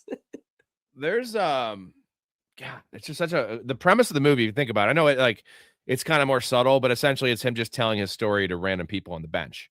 That's what the whole story, that's what the actual movie is. Correct. But God, Jenny, what a bad person Jenny is. Jenny is definitely one of the most ultimate villains of any movie that people don't ever want to talk about, but she is. We talked about that before. She is very beautiful, very beautiful. Beautiful story with disease that just gives him AIDS and AIDS babies. As maybe you should have the South Park. Hi, Jenny. I love that one. AIDS, yeah. Bye. I'll help raise the AIDS baby. And actually, Storey did correct us because it makes more sense. It was hepatitis, not AIDS. Yeah. Same thing though. I mean, I know it's just funny. I mean, that Family Guy one is just so funny. All right, Forrest, I'm going to leave and do this and that and this and that. Now I have it's disease. Just spot on, man. Jason Tuggernauts, I got you on speakerphone. You guys all read the script, right? I don't read the script. Script reads me. What the hell does that even mean? What you getting at with the book script? Spit that shit out, man! The fact that he broke character right there is so fucking great. His smiling there, that's just him breaking character. But like he smiles for like a good second, maybe a half a second, and then he brings it back down to like being serious. That's how you just know like he spit the shit out, man. He just couldn't keep it together, dude. What do you mean he didn't read the script? Ray, we owe a chug here. You ready? You prepared? No. Cruz, Mahomes getting the most expensive drugs in rehab. 100% he is. Cruz says Anthony Richardson reminds me of Jamarcus Russell. Can't throw it over the mountains. But can't put it together. Way better than that motherfucker. He's way better. Well, because Jamarcus Russell's an all-time bum. But if he doesn't amount to anything, it will be similar to an Jamarcus Russell level bust, though. I'm glad Agent 9 got himself out of at least the immediate realm of Jamarcus Russell. Cry Dog says Avatar 3 is great. Okay. Cry Dog has 2 daughters. Hope they're doing well, Cry Dog. If you're still in here. Cry Dog. That was great. All right. I'll give it Mark says there will be 5 avatars. Next is 2029. 5th is in 2031. That's what I really heard. Planning ahead. No, that's what I'm saying, Rob. That was the original plan. I just heard that that's what I'm trying to figure out. Like, I heard that they didn't really go through with that, but I mean, I'm sure Mark had to have looked it up here before he said that. So I believe that. Yeah, that was the original plan. So like, fucking crazy, man. Hawks with McDonald's is going to be dangerous for 10 years. It appears so because they almost have Sam Darnold. Essentially, it's the how the blueprint to be successful and win Super Bowls right now in the NFL is locked roster, a stacked roster, and a rookie quarterback on a rookie contract. Right, rookie contract. Like where it's cheap for 4 years, like what the Bears are doing with Caleb right now. They essentially have that with Sam Darnold, who's not on a rookie contract, but was so cheap. You know what I mean? Like, he's also paid drafted very well. Very well, and they're going to continue to draft well. That defense is going to get more stacked. They can get a couple younger pass rushers up in there. Cruz says my favorite recent movie release is Nuremberg. So dope. Have you heard of this? Have you seen this? I have heard of it. I haven't seen it. Have you seen this? Have you heard about this? Yeah, I have seen it and I've heard about it. I just haven't, or I haven't, I've seen like the, preview about it. I have not seen the movie though. Has Purdy won 14 games? Honestly asking. In a season? No, but he's definitely won more than 14 for his career, because let's not forget Brock Purdy's rookie year when he came in and stole the job. He was 6-0 to start out. Right. And this year he's 7-1. He was 7-1 going into this game as a starter. So yeah, Brock Purdy's, I'm not the biggest fan of Brock Purdy. I feel like he's an above average NFL quarterback. A great system. He's a top 20 for sure. Very easily. Dante Moore to the Jets. I don't want that at all. I think Dante Moore has some holes in his game. I hate his release point, way too low. And any quarterback to the Jets, I'm not going to like. So it's where you go to die. I'm going to chug my beer. Yeah, I mean, until they get some better offensive coaching in there, it doesn't really matter who they bring in for quarterback. Unless it's like if they brought in Aaron Rodgers, and Aaron Rodgers is clear at the end of his career, but still. He couldn't even do shit. Have you seen Chad Powers? Not yet. Steve Zahn's the coach. Oh, is he? Well, I'm more likely to watch it if that's the truth, because we love Steve Zahn. We are big Steve Zahn guys. And I like Glenn. What's his name? Glenn, the guy that was in Top Gun Maverick. Glenn Powell. I like him too, and that's Chad Powers. So, I mean, if those two are the, combo, that sounds pretty good. I might have to watch it when we're done tonight. And, I love Glenn Powell, man. He was on Bill Simmons. They had him on. He's very smart, articulate, and he's a great actor. Like he funny, seems like nice, humble, good looking. Like the guy's got it all. Like that's a guy that could like rail my wife. I'm fine with it. Him and Thad Castle. What's his name? Why am I blanking? Jack Reacher. What's his name? Thad Castle and Tom Jack Cruise? Reacher. No, the guy from Blue Mountain State, the newer guy, the big motherfucker, Thad Castle from Blue Mountain State. Did you never see Blue Mountain State? No. I just want to talk about Tom Cruise and how he's the opposite of any of the guys we're talking about. Imagine having Tom Cruise in your podcast. He just starts spouting off about Scientology. Mark said, I love Key and Peele. Get out of the closet. Yeah, Key and Peele is no Chappelle show, but it's up there in sketch comedies. I would say that it's very close. It's just that Chappelle show clearly went to next level racism things to be able I know it was racist things, but I'm just like bending. What's the way? Help me out. What's the saying? It's like bending the line, crossing, bending that line, of where what's acceptable, basically. I mean, dude, the fact that the pilot, the fact that the pilot of Chappelle's show was the blind black KKK Clinton Bigsby. That was the first episode too. That was the first episode. Can you believe that? That's what I just said. That was the pilot episode. Like the fact that that pilot is that's the best pilot ever. It has to be like that and Pop Copy. Because why? Because fuck them. That's why. And if they have all three, tell them down. They should be anyways. Joe Blacko says social norms. Social norms. Yes. That's thank also, you. Yeah. Yes. UNC perfect spot for Joe Burrow is Minnesota, Panthers, or Rams. Joe Burrow ain't going anywhere, at least not this year. If there's another messy year of injuries and bad line, they might have to trade him. If he went to the fucking Vikings, I would probably have a silent cry in the corner for 5 minutes just because it's like, God damn it. Well, you could keep dreaming. He's not going to Minnesota. They don't have the draft capital to pull it off, and they're pretty. I'm just saying, if that were to happen, and put him with JJ and Addison and KOC, and still having the other guy coaching defense. But I'm with you. I can't see that happening unless they decide to give up the little next 5 years of first rounders. Not that much, but something crazy like that. Though I don't see it. Wally, what do you think your guys' record would have been if they kept Sam Darnold this year and he was your starter?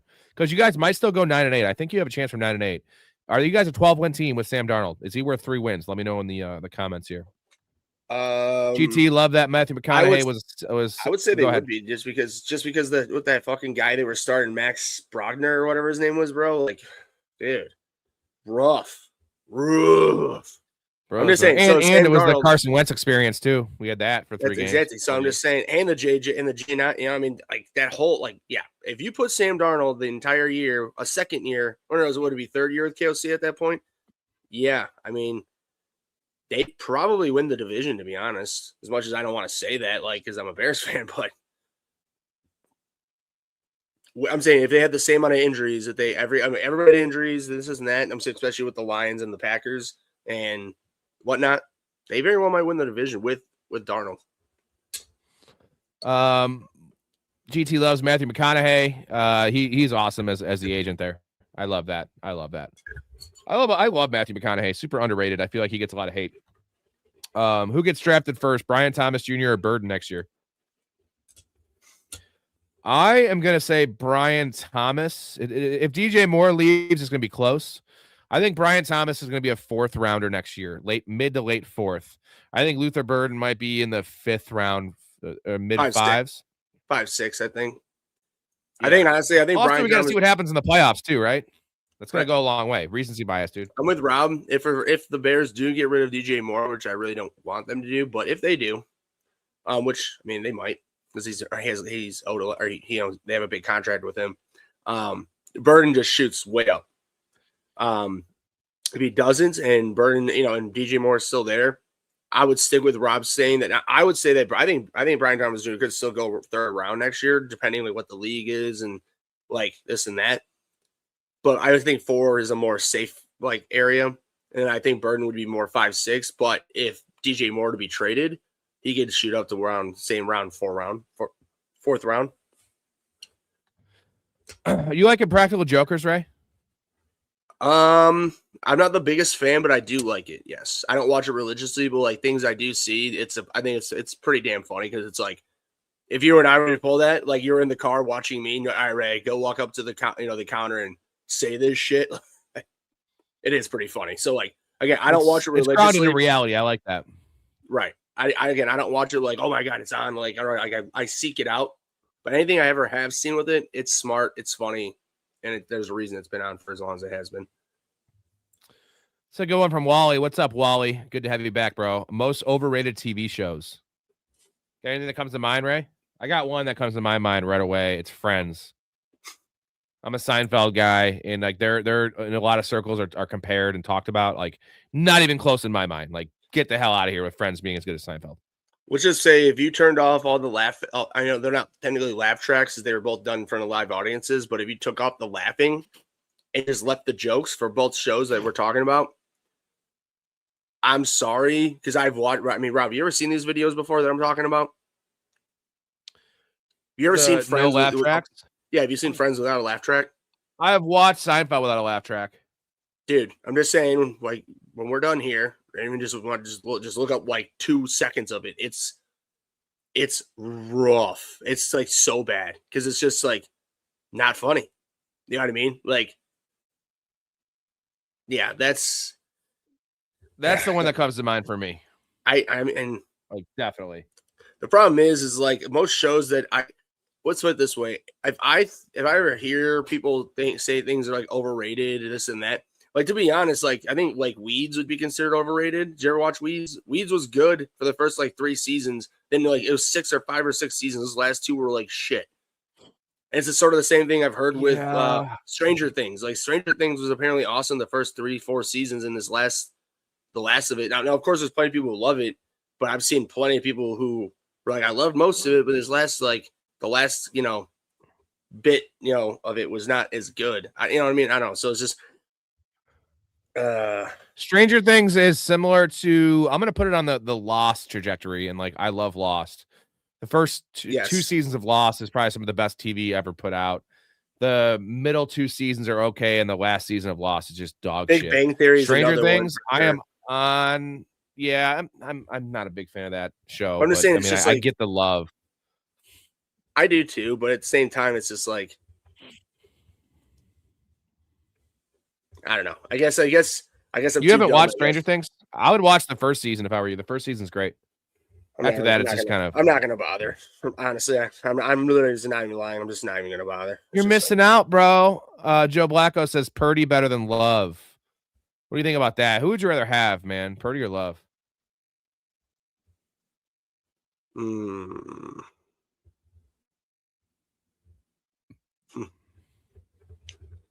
I want to say Purdy, but it's probably Love though, just because Love hasn't had the weapons that Purdy's dealt with, or the play caller. I mean, LaFleur's good, but I know Kyle Shanahan's an elite play caller. Like I know he's one of the best in the league. Right. Let's see. Tinker Taylor, Soldier Spy, I believe. I don't know what that is. Jets O-line is solid now. Low-key a good offensive roster. Yeah, definitely. With Adonai Mitchell coming in as a 2 there, I like that. And Garrett Wilson's a stud. So I just don't trust the infrastructure with the Jets. That's my problem. The Jets, their owner is literally the worst fucking piece of trash around. So Aaron Glenn is a terrible coach. He is awful, bro. I know it's only been 1 year, but he has done the opposite of impressed me. It's been awful. Real quick, did you see? There's been videos like going around of when after the Bears won last year with Eberflus talking to the locker room. Have you seen those? I'll find. I don't think I want to. I'll find. It's exactly what you'd expect, dude. It's absolutely insane. Mark says Alan Rich. Okay, that's the dude. Yeah. GT arguably Interview with a Vampire. Cruz, Pitt, Banderas, Slater, Baby, Kirsten Dunst. That's a good crew, but I will say this: I don't think it's a very good movie. And I'm a big Brad Pitt guy. But me dose. Black Hawk Down. Damn. Now we're talking about like loaded casts. I gotta look this up because I know there's like it's a crazy. I know it's obviously a Josh Hartnett is the lead, but like I think Eric Bana's in there, Tom Hardy. I'm pretty sure Sizemore pops up in there. Oh no, that's we have loaded cast. Listen to this cast. Josh Hartnett.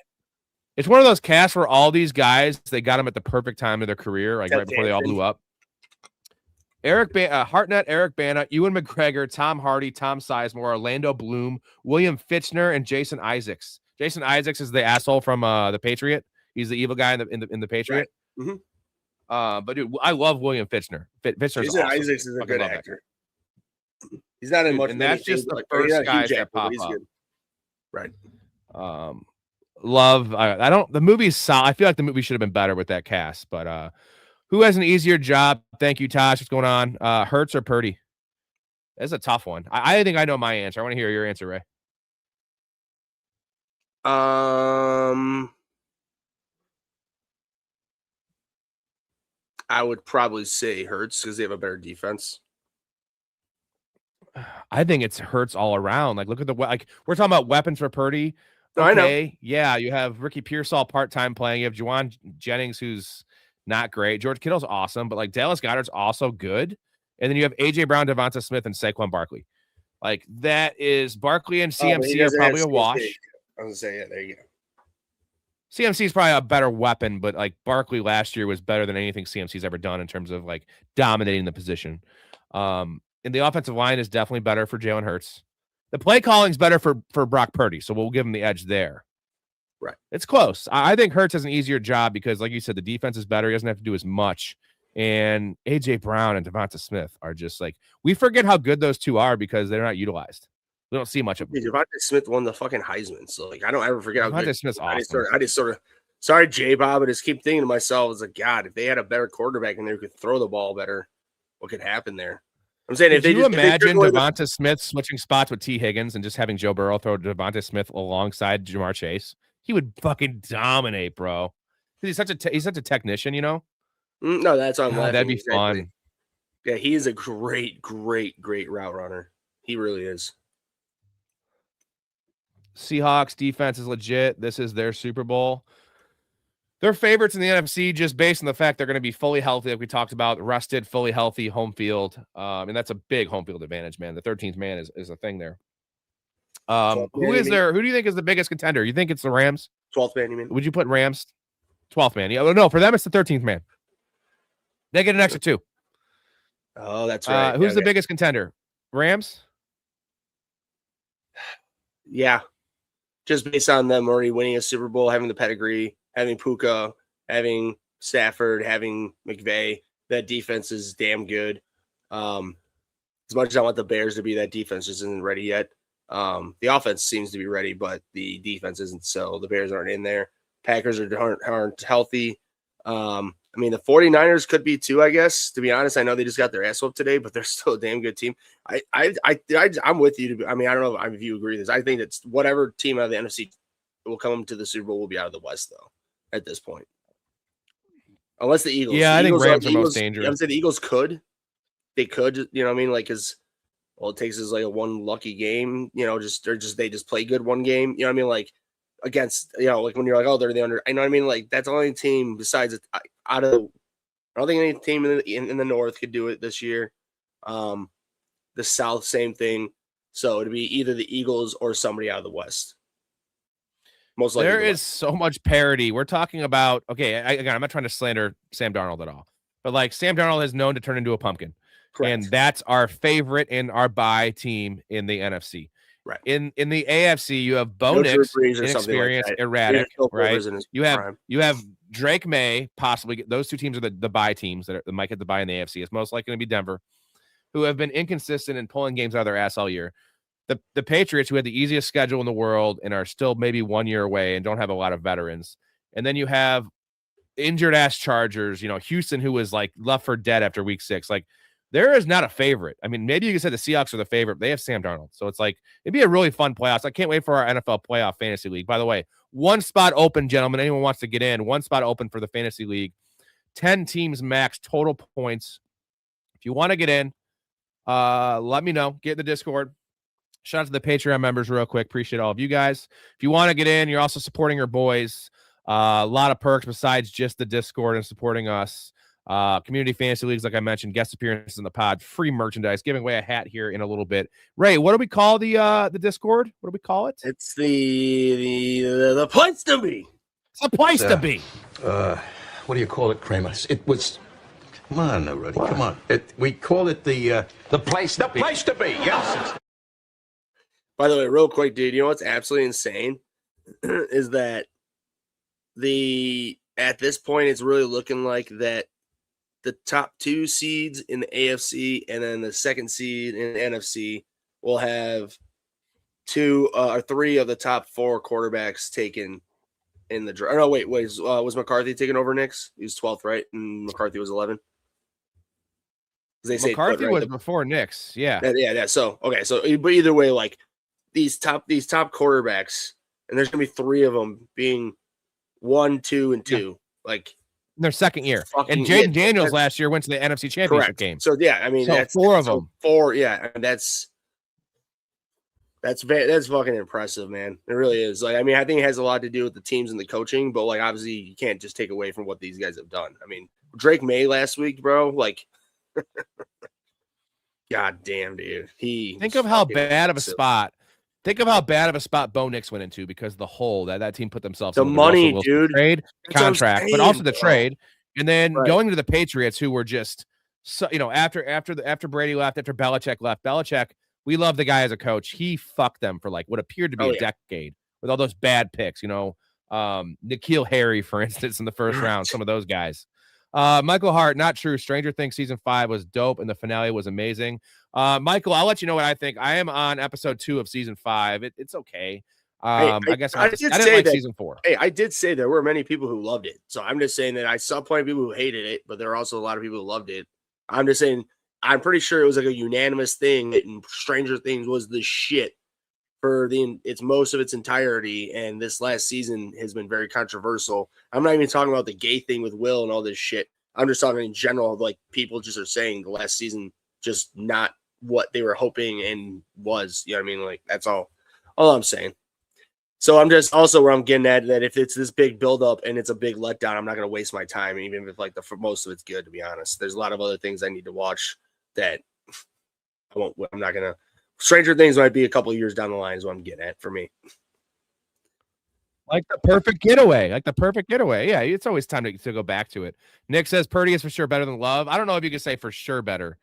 I don't know if I can say that. I think Jordan Love gets a pretty bad rap. It's really hard to evaluate Kyle Shanahan quarterbacks, man, because look how good Jimmy Garoppolo did for all those years. He goes to another team and it's just garbage. You know what I mean? Like, Yeah, so well, what's the real Jimmy Garoppolo? Was it the team, years I don't the give a Niners?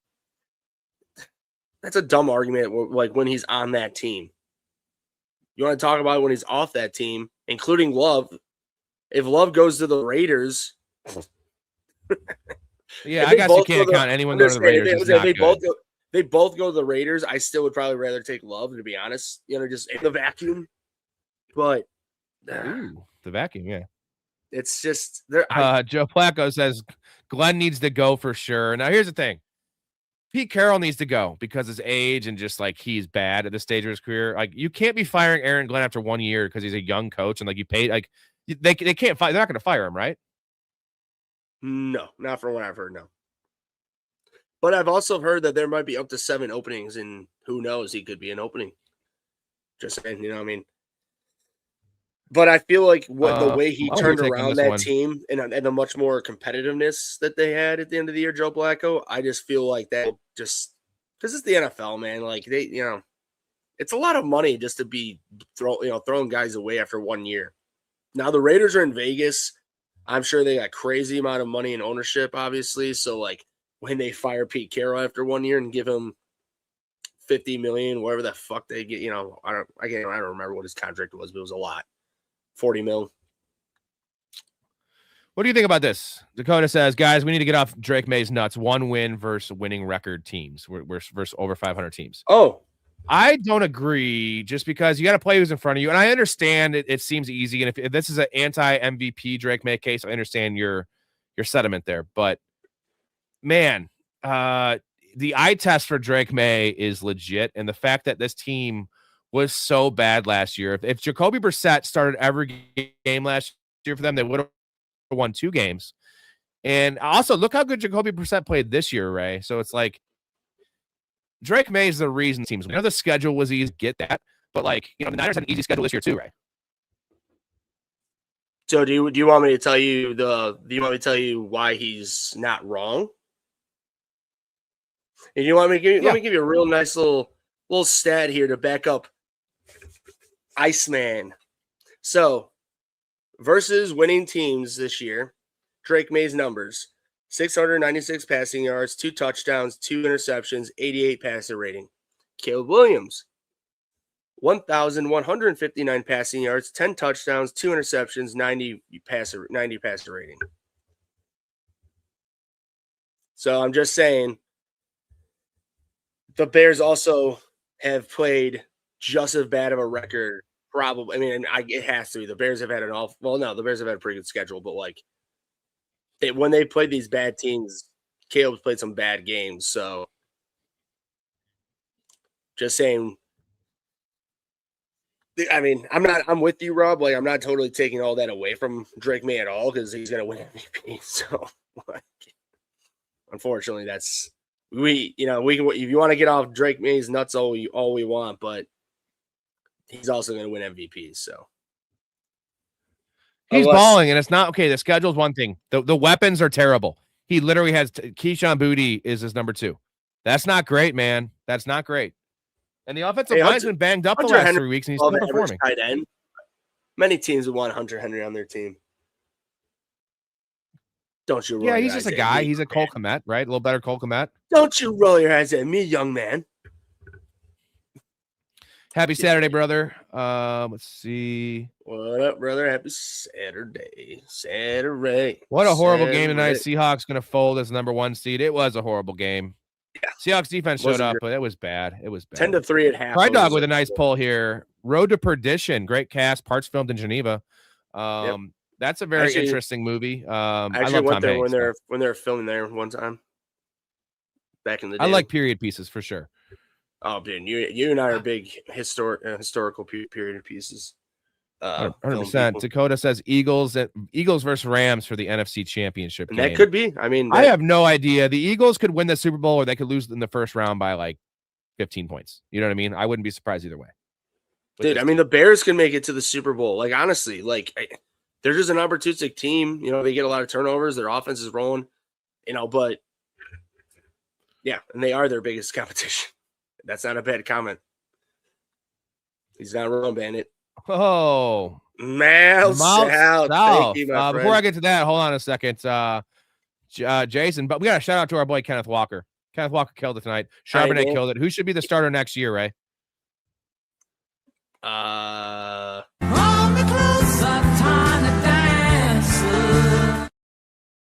Give me Sharps. Here we go. We're gonna owe 2 chugs here, Ray. This is one for sure. Every $20 donation's a chug. Every 5 supers is a chug. Beast prediction was right. Seattle wins the West. Good job to them. San Fran going back to the Super Bowl. Or San Fran going to the Super Bowl. Tampa Bay won. Saints will bounce back. Tampa Bay Ravens will win. So I missed on both West and the NFC East. Everything else I got. Yeah, and the crazy thing is that there was only 1 or 2 teams that repeated as division winners. So you went on a limb. By the way, shout out Mouse South Downtown Sports, gentlemen. Link in the description every Tuesday, about a 2-hour show. You can find it on 25 different platforms, everywhere but YouTube. Essentially, it's the opposite of this show. Give them a like, give them a follow, and check it out every Tuesday. Ray, you've been on that very show. He was on that very show. Seattle is very interesting. I can't pick him to go to the Super Bowl. I have been picking him to go to the Super Bowl, but like I don't know. I can't even pick anyone. Now, the Ravens versus Eagles makes me very happy. You just don't believe in Sam Darnold. You believe in the rest of the team, the coaching. You just don't believe in Sam Darnold, which is fine. I'm not saying you're wrong. I was the one week 8 on that was always slurping Seattle all year, and everyone said I was crazy. And now I'm just a little trepidatious because I see the argument of every team. Even the Bucs could be dangerous, bro. So Ravens versus Eagles, Dakota says, and I would be very, very, very happy with that because my Ravens ticket still alive, 25-1, baby. I can't wait. I need to take care of business tomorrow night though. First, Nick says Darnold is finally with a good team and had a time to get some NFL experience. I think he's better. Well, you know what? Storey was on here yesterday. We were talking, and he was a big fan of Sam Darnold coming out. I wasn't as big of a fan of him coming out of USC. He's a prototypical quarterback. He's got some mobility. He's really big. He's got a strong arm. He's aggressive. The turnovers need to stop. Can you believe that they said the stat? He had 25 going in this game, 25 touchdowns, 20 turnovers. And I think he only has like 12 picks. So does that mean that Sam Darnold has like 8 fumbles this year? Like, that's insane, bro. Like, what are you doing? Like, that's the worry. That's the worry. Who does the winner of the South play? I'm guessing he's talking about the NFC South. So the winner of the NFC South is going to be playing San Francisco, I believe. I'd say the worst, or the second worst, or no, they'll play because they're the worst division winner, so they'll play the highest wild card team. However that works out, which would be that's San Francisco as now. San Francisco or the Rams. Correct. Don't like that matchup. No. So you do what you just said that they could make a run. Sorry, Jason. Not so sure, bro. Have Mahomes get drafted at 20 to the Jets and see where he ends up. I wonder what would have happened if the Bears drafted Mahomes, because that was the realistic possibility. Was we took fucking Mitch Trubisky. We get to see some Mitch Trubisky this week, maybe. To be honest, dude, like I'm not gonna sit here and say he would become a bust because Mahomes is unbustable, but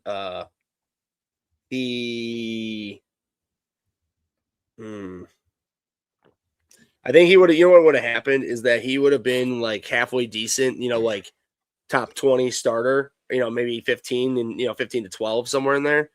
And then just been miserable here. Coaching staff's awful, not enough weapons, and just got the fuck out of here. And then went somewhere else and it became Mahomes just at a later pace, if that makes sense. Joe Blacko, year 2 quarterbacks, legendary quarterback draft. It really does appear like that, especially if Jaden Daniels can just recover from these injuries and some of the bullshit Washington's put him through with the offensive line. I'm not going to totally give him on McCarthy just right now either, and Penix. And Michael Penix. So what are your thoughts on Michael Penix? Because this is his 3rd torn ACL in his career. Not pro career, but that's a lot. No. When you start getting over 2. Is it the same knee 3 times? Multiple. No, I think it's 2 and 1, but that means still, no, but when you tear both, I was say when you tear both, and then my gut feeling with him is that I feel like he'll stick around as a starter for probably so we'll be going into year 26, 27 next year. He'll stick around as a starter until probably season 2030, and then at that point just become a backup, and then he'll just fizzle out after a backup after 3 to 4 or 5 years, and then at that point, when I say fizzle out, that means he's already 10 years in the league. So. Like he'll stick Nick around. is a Panthers fan. He hopes they don't make the playoffs because he doesn't want to extend the Bryce Young era. Give me the Daniel Jones era. He wants Daniel Jones. God, man? I don't know if you want that. At this point, I would rather. You've came too far. I'm just saying, I don't know. Like, I'm assuming you'd rather have Daniel Jones, right? Well, here's my thing: is just because if he makes the playoffs and they lose in the first round, like that shouldn't change your evaluation of a player. I know it's like it's the thing of like it's hard to fire a coach after a 500 season. Well, bullshit. I saw the Bears fire Lovie Smith after a winning season. Like those kind of things shouldn't matter because he's either the guy or he's not the guy. And at this point, just make the playoffs because you're not going to get a good draft pick. It's going to be 14th to 17th. Well, that's not a big difference. Like you're going to get the same caliber of player. So I'd rather just make the playoffs and who knows what could happen. Who knows? Dude, especially this year, man. Like, yeah, people need to understand. Like the Panthers went up into Green Bay when they were healthy. They had Parsons. They had Josh Jacobs. They had Love. Like maybe they didn't have Christian Watson in that game, but they were healthy, way healthier than they are now, and they beat them at home. So again, this is gonna be so great, dude. Honestly, like I'm so excited for these playoffs. Break down this comment here. What do you think Jason means by this? Do you know what this means? Outside Jimmy Hart guy, no punksters to my left, no punksters to my right. Didn't need them and didn't need them now. God, that is a. Do you know what that is? I don't know what that is. It's definitely a quote. I've heard it. God damn you, Jason! Your goddamn drunken quotes, you bastard. We love you, Jason. I love him. Jason's definitely. I know he was drinking on the golf course at like 10 in the morning today, so he's probably really in that bag, buddy. Hell yeah! Hold on, get in that bag. Get in that bag. All right, let's see where we're at in the chat. I have to take a pee in a second here. Miami Hurricanes winning the college football playoff. That's crazy that side of the bracket's the 10 seed versus 6 seed. Oh, Macho Man, that's what it was. Macho Man Randy Savage. Yeah. I know I fucking heard that. I owe one more chug. I got a 16. Look, Rob. Hey, just well, you didn't do your other one. We owe another one now too, Ray. On top of that, so well, this is only beer I got. I got some shots I can do, I guess. But I'll just do the next one alone, and then if we get one more goal, I will do a shot. We can do a shot together. Yeah, Macho Man Randy Savage. He died, right? Macho Man, or is he still alive? No, he died, unfortunately. But don't you man, I was reading. I don't know why I was reading shit about this, but about Chris Benoit. Just like how crazy the Chris Benoit situation was, dude. Fucking wild, bro. You know what's even crazier is the fact that people use his music and like video, like him walking into the ring of like I just saw one today, and it was the whole John Hamm thing with that song of like the meme of like him. Yeah, so and instead of like something fun and lighthearted, this guy said, "When my loving wife and kids have been irritating me for all weekend." And then it plays it does him doing like going into the John Hamm meme, but then it just plays the Chris Benoit music, and then it's Chris Benoit walking down the fucking. It's like, God damn it, dude! Like, I'm just saying, so as bad and horrible, and I'm not trying to laugh at what he did because that was so fucked up. Like, Chris Benoit, though. I know he was. You know what? I really feel bad is like Chris Jericho talks about. He's just like some of my best wrestling matches were with him. He's like, I'm not gonna not talk about them. He's just like meaningful part, Yeah, like of course he's like I'm gonna commend what he or not commend. I'm gonna reprimand and not be with what he did because he did unspeakable fucking things. But is this right? Macho Man put out a rap album. I'm gonna check that out. That would give DMX a run for his money. All the barking. And real quick with Chris Benoit, doesn't it make a lot of sense that he had really bad PTSD since his main like finisher was off the tightrope with his head? Remember that, dude? I'm just saying, like, he would just launch with his head to wherever, like. Well, no, they got to check it out. They did the autopsy and everything. He had stage 3. It was like really bad. But I'm just saying, saying that his main finisher being like jumping with his head. I know he the crossface thing, but like one of his main thing was jumping from the top rope and with his head like into somebody's like elbow and shit, or their head to head. You know what I mean? Like. I miss Rikishi's. Remember the ass? Well, he yeah. shoved his asshole in people's fucking nose. Yeah, It's awesome. Shout out Joe shout out Big C. Blacko. Have you seen Game of Thrones, Ray? Yeah. So Joe Blacko, talk I about mean, this. I gotta take a piss. Final seasons are tough either way. He's saying like, most of them are tough. Even I love Seinfeld's final season personally, but even Game of Thrones has a disappointing ending. Talk about Game of Thrones while I take a pee. So Joe Blacko, here's the thing: is that I didn't hate them because, like, honestly, it's one of those things. Like, if it entertains me, I don't hate it. But I can definitely say that it was the worst of what was before that. I get why you're disappointed because obviously, with what they put out, that in one season, that should have been like 3 seasons, probably. I mean, at least 2. Probably realistically need an extra 3 to 4 to like complete the series properly. Instead of doing what they did, or those, I'm sorry, the 7th and 8th season, that should have been more like probably 4 seasons. So I can get why you're frustrated with it, especially because the whole thing building up with the White Walkers for literally the whole fucking series. And then, I mean, honestly, I didn't mind the whole like Arya killing him, but like I get it to where, I killing them, but I get to where it's like literally the whole fucking series was a build up to them. And it just sort of went away literally with just one fell swoop, and that was that. And then it came down more of the battling between the humans and that. And so I mean, I get the frustration, but to be honest, Rob, like there was a lot of really good dialogue. There's a lot of good battle scenes. Yeah, I can hear you. Character arcs. No, I know. I'm just saying that you're here. I'm like, I'm not here on screen again. But I have an interesting tie with this movie, with this show, because it's 5 seasons. You said. It's 8. Game of Thrones. The 1 through 6 was 2 books, and George R. Martin hasn't released the last book, which is what the last 2 seasons what these guys made. There isn't an actual like book like with written words and all this. So like, yeah, apparently they went to George R. Martin, told him what they think the ending is, and that's why they're allowed to do it because he said he agreed with what their ending is. So this, I mean, it's so controversial, but to be honest, I bet he just let them do it because he's probably going to fucking die before he writes the last book because that dude's probably like 90 years old and just needs a butter. They get out of his car. Rob butter. So I watched the first season of Game of Thrones 3 times and I never got past the first season. So this is when I was like in my single days, like in between 2 long relationships. And I was dating girls for like 3 weeks at a time. And there was a stretch where like 3 different ones were obsessed with the show. And they're like, you got to start from the beginning. So I watched the first season and like kind of half watch it because we distracted. So I watched the first season 3 times. And then at that point, I'm just like, fuck it. I'm not starting it over. Like, I'm fine. I need to watch it, though. I hear that like the first 4 seasons. Start a second season if you watch the first season 3 fucking times. But I was like half paying attention. You know what I mean? So like, I don't, it's like Schindler's List with Jerry in the movies, Yeah, right. Like, you were necking during Schindler's List? It was more than necking, just so you know, right? It was full on boning. Boning during Game of Thrones. Every time I saw that incest, it just wiener,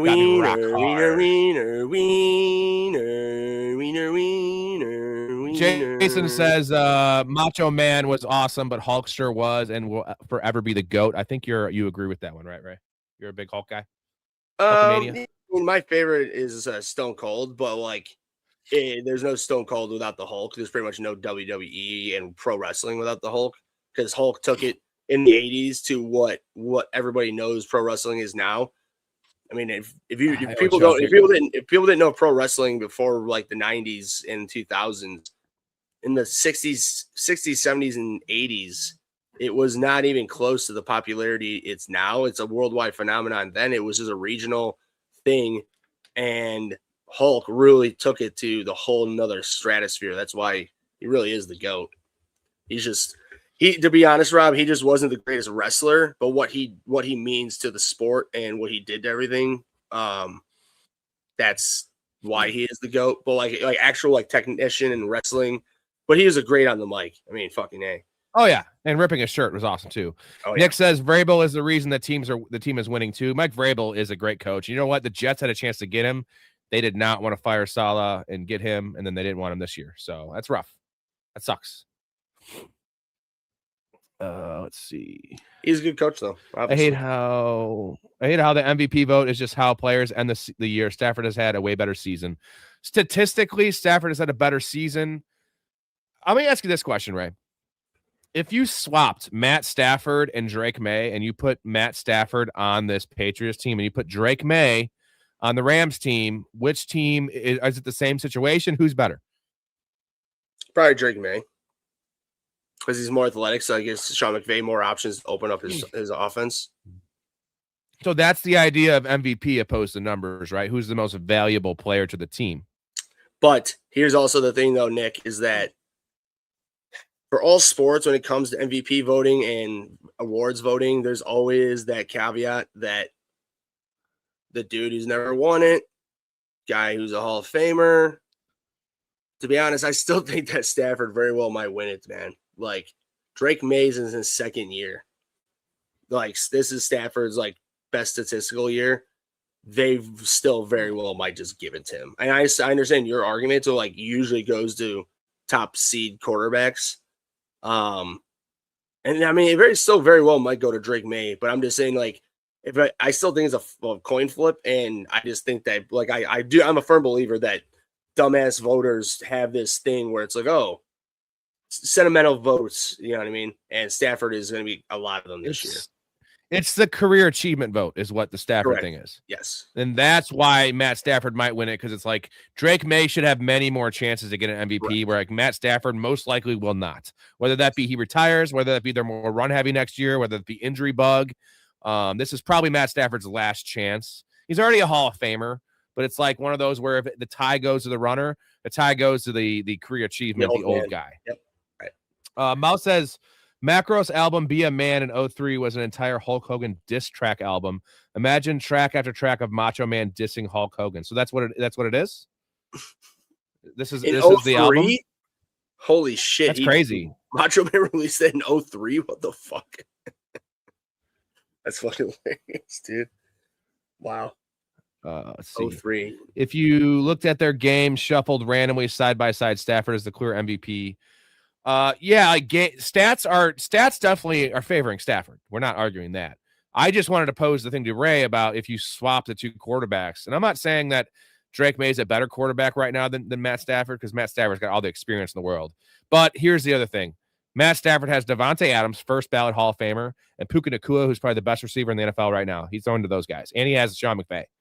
Like, Josh McDaniels, a fine coordinator. And Sean McVay, regardless of what Storey says, Sean McVay is, like, besides Kyle Shanahan, probably the best offensive mind in the NFL today. So you mix the best play caller, top two play caller, with two wide receiver ones. Ben Johnson's getting there. He's getting there, but we're not going to leap over Sean McVay just yet. I know. I'm just fucking with you. But I'm saying that's the argument. That's the argument for Drake May. That's the anti-Stafford take, is like, look who he's throwing to. Well, because too, like we all know Devontae Adams is a god. But I'm saying I'm more going with too that, like, with the Patriots, the offensive line is good, obviously, but like, I don't know.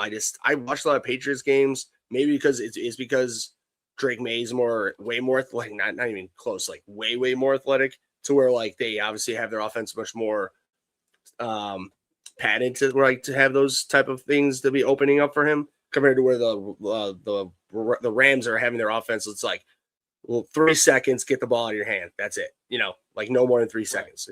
So, plus to your point, dude, if Stafford, I think Stafford would make all those weapons better in New England, but May's numbers would just be crazy with these weapons and McVay at his disposal. Mouse says Mahomes would be out of the league if the Bears drafted him during the era that we drafted Mitch Trubisky. I don't know about that, but it would not be that we would not be talking about Patrick Mahomes in the same sentence as Tom Brady. Mouth, I still stand by what I said. He would be decent on the Bears, not that great. He'd be pissed off.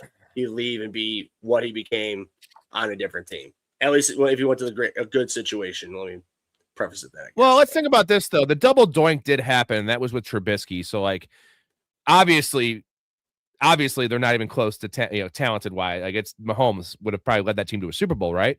Because they were good enough with Trubisky to get, to be what they had a 2 seed that year. Was it a 2 seed?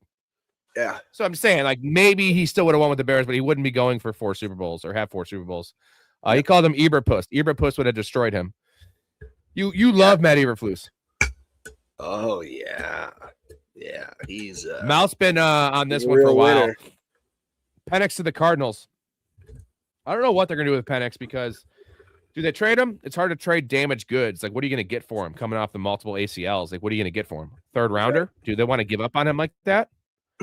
I don't think so. But at the same time, I've been hearing that they're open to doing things there, man. So this is going to be a wild. There's no way Penix is back. There's no way Penix is ready for the start of the season next year. I don't think there's any way. No. So, like, what do? They keep Kirk Cousins? Like, obviously, Kirk Cousins is not good enough to do anything. Like, he's fine. But he's a year older next year. Like, he makes all that money. Like, they're in a tough spot. Because Atlanta has a great roster, dude. Like, look at what they've been doing recently. Well, do you want me to tell you the little secret as to who they can really thank for fucking all this up? And basically giving Kirk Cousins all that money. Ryan Pace. He's the head of director of personnel there. For everyone who doesn't know, that's the former Bears GM who drafted Trubisky over Mahomes. And now he's the head of director personnel in Atlanta. He's worked his way up from shit, but it's still funny to me. Dakota, are you in? I don't know if you were you in the Discord at one point? He says Discord won't let me reset my password on Discord, trying to join to dominate Storey. Let me know. You got to hop into Patreon to get in, Dakota. Professionalfanatics.com. It's only $2 a month to get in the Discord unless you want some other perks that come along with it. So that was Macho Man's fucking album. It's called Be a Man. Jesus, that's crazy. Just ripping on Hulk Hogan. That's fucking hilarious, dude. Seinfeld's final episode may be the best of all time. What are your thoughts on the final episode of Seinfeld? Because I think it gets too much hate. It's not my favorite thing in the world. I think it's a fine finale. As far as finale goes, it's actually pretty good because most of them whiff on that opportunity. But it's fine. It's fine. I mean, the thing is that the bar was set so high that the finale was always going to disappoint because going into that finale, I will say the Puerto Rican episode, which was the second to last episode, was not great. Puerto Rican Day. Yeah, I did. I was 10. Yeah, I was 10. I didn't have a lot of like reference points though because I hadn't watched much of the show because I was 10. Yeah, I get that. But okay, well, I like the finale. I never saw Seinfeld live once. That's all. I'm just curious. I figured you honestly, I figured you probably did. I know, like you say, you're still young, but my honest opinion with it is honestly, I'm with you. I think that it's overhated. I get to like because like there's a lot of people, Rob. I'm with you. I really love the last seasons just because I love the craziness of it. I know there's a lot of people that don't like that at all. As there's a lot of people who honestly hate the last couple of seasons after Larry David left.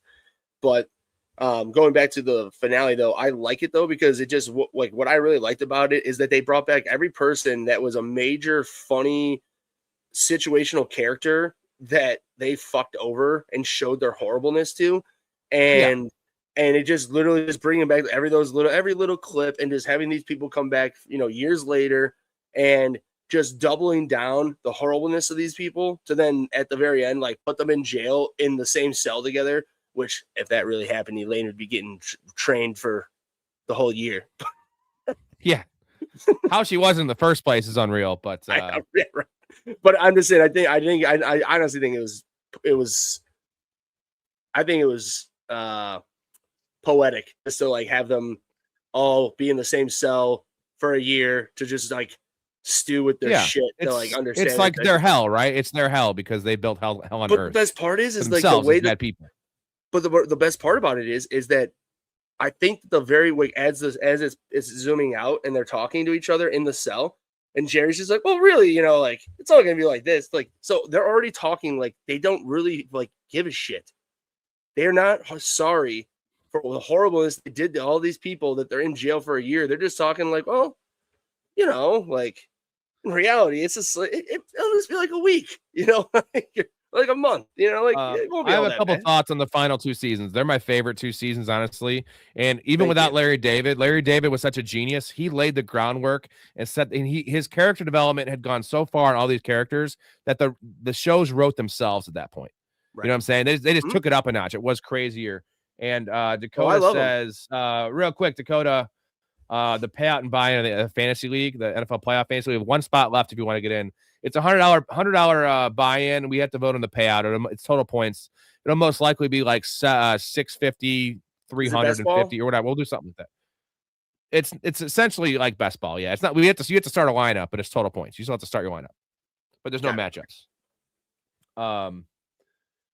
And he also says Larry David as Steinbrenner was great. And by the way, I was just watching the Channel episode. That's the movie, or that's the one where Susan is the world's colliding. Susan's like going into his world, and there's the scene where George is in the fucking theater trying to call him out, but he's in the wrong showing. He's in the 8:45. Yes, and the guy's just like, hey, there's another one at this theater. He's like, but oh.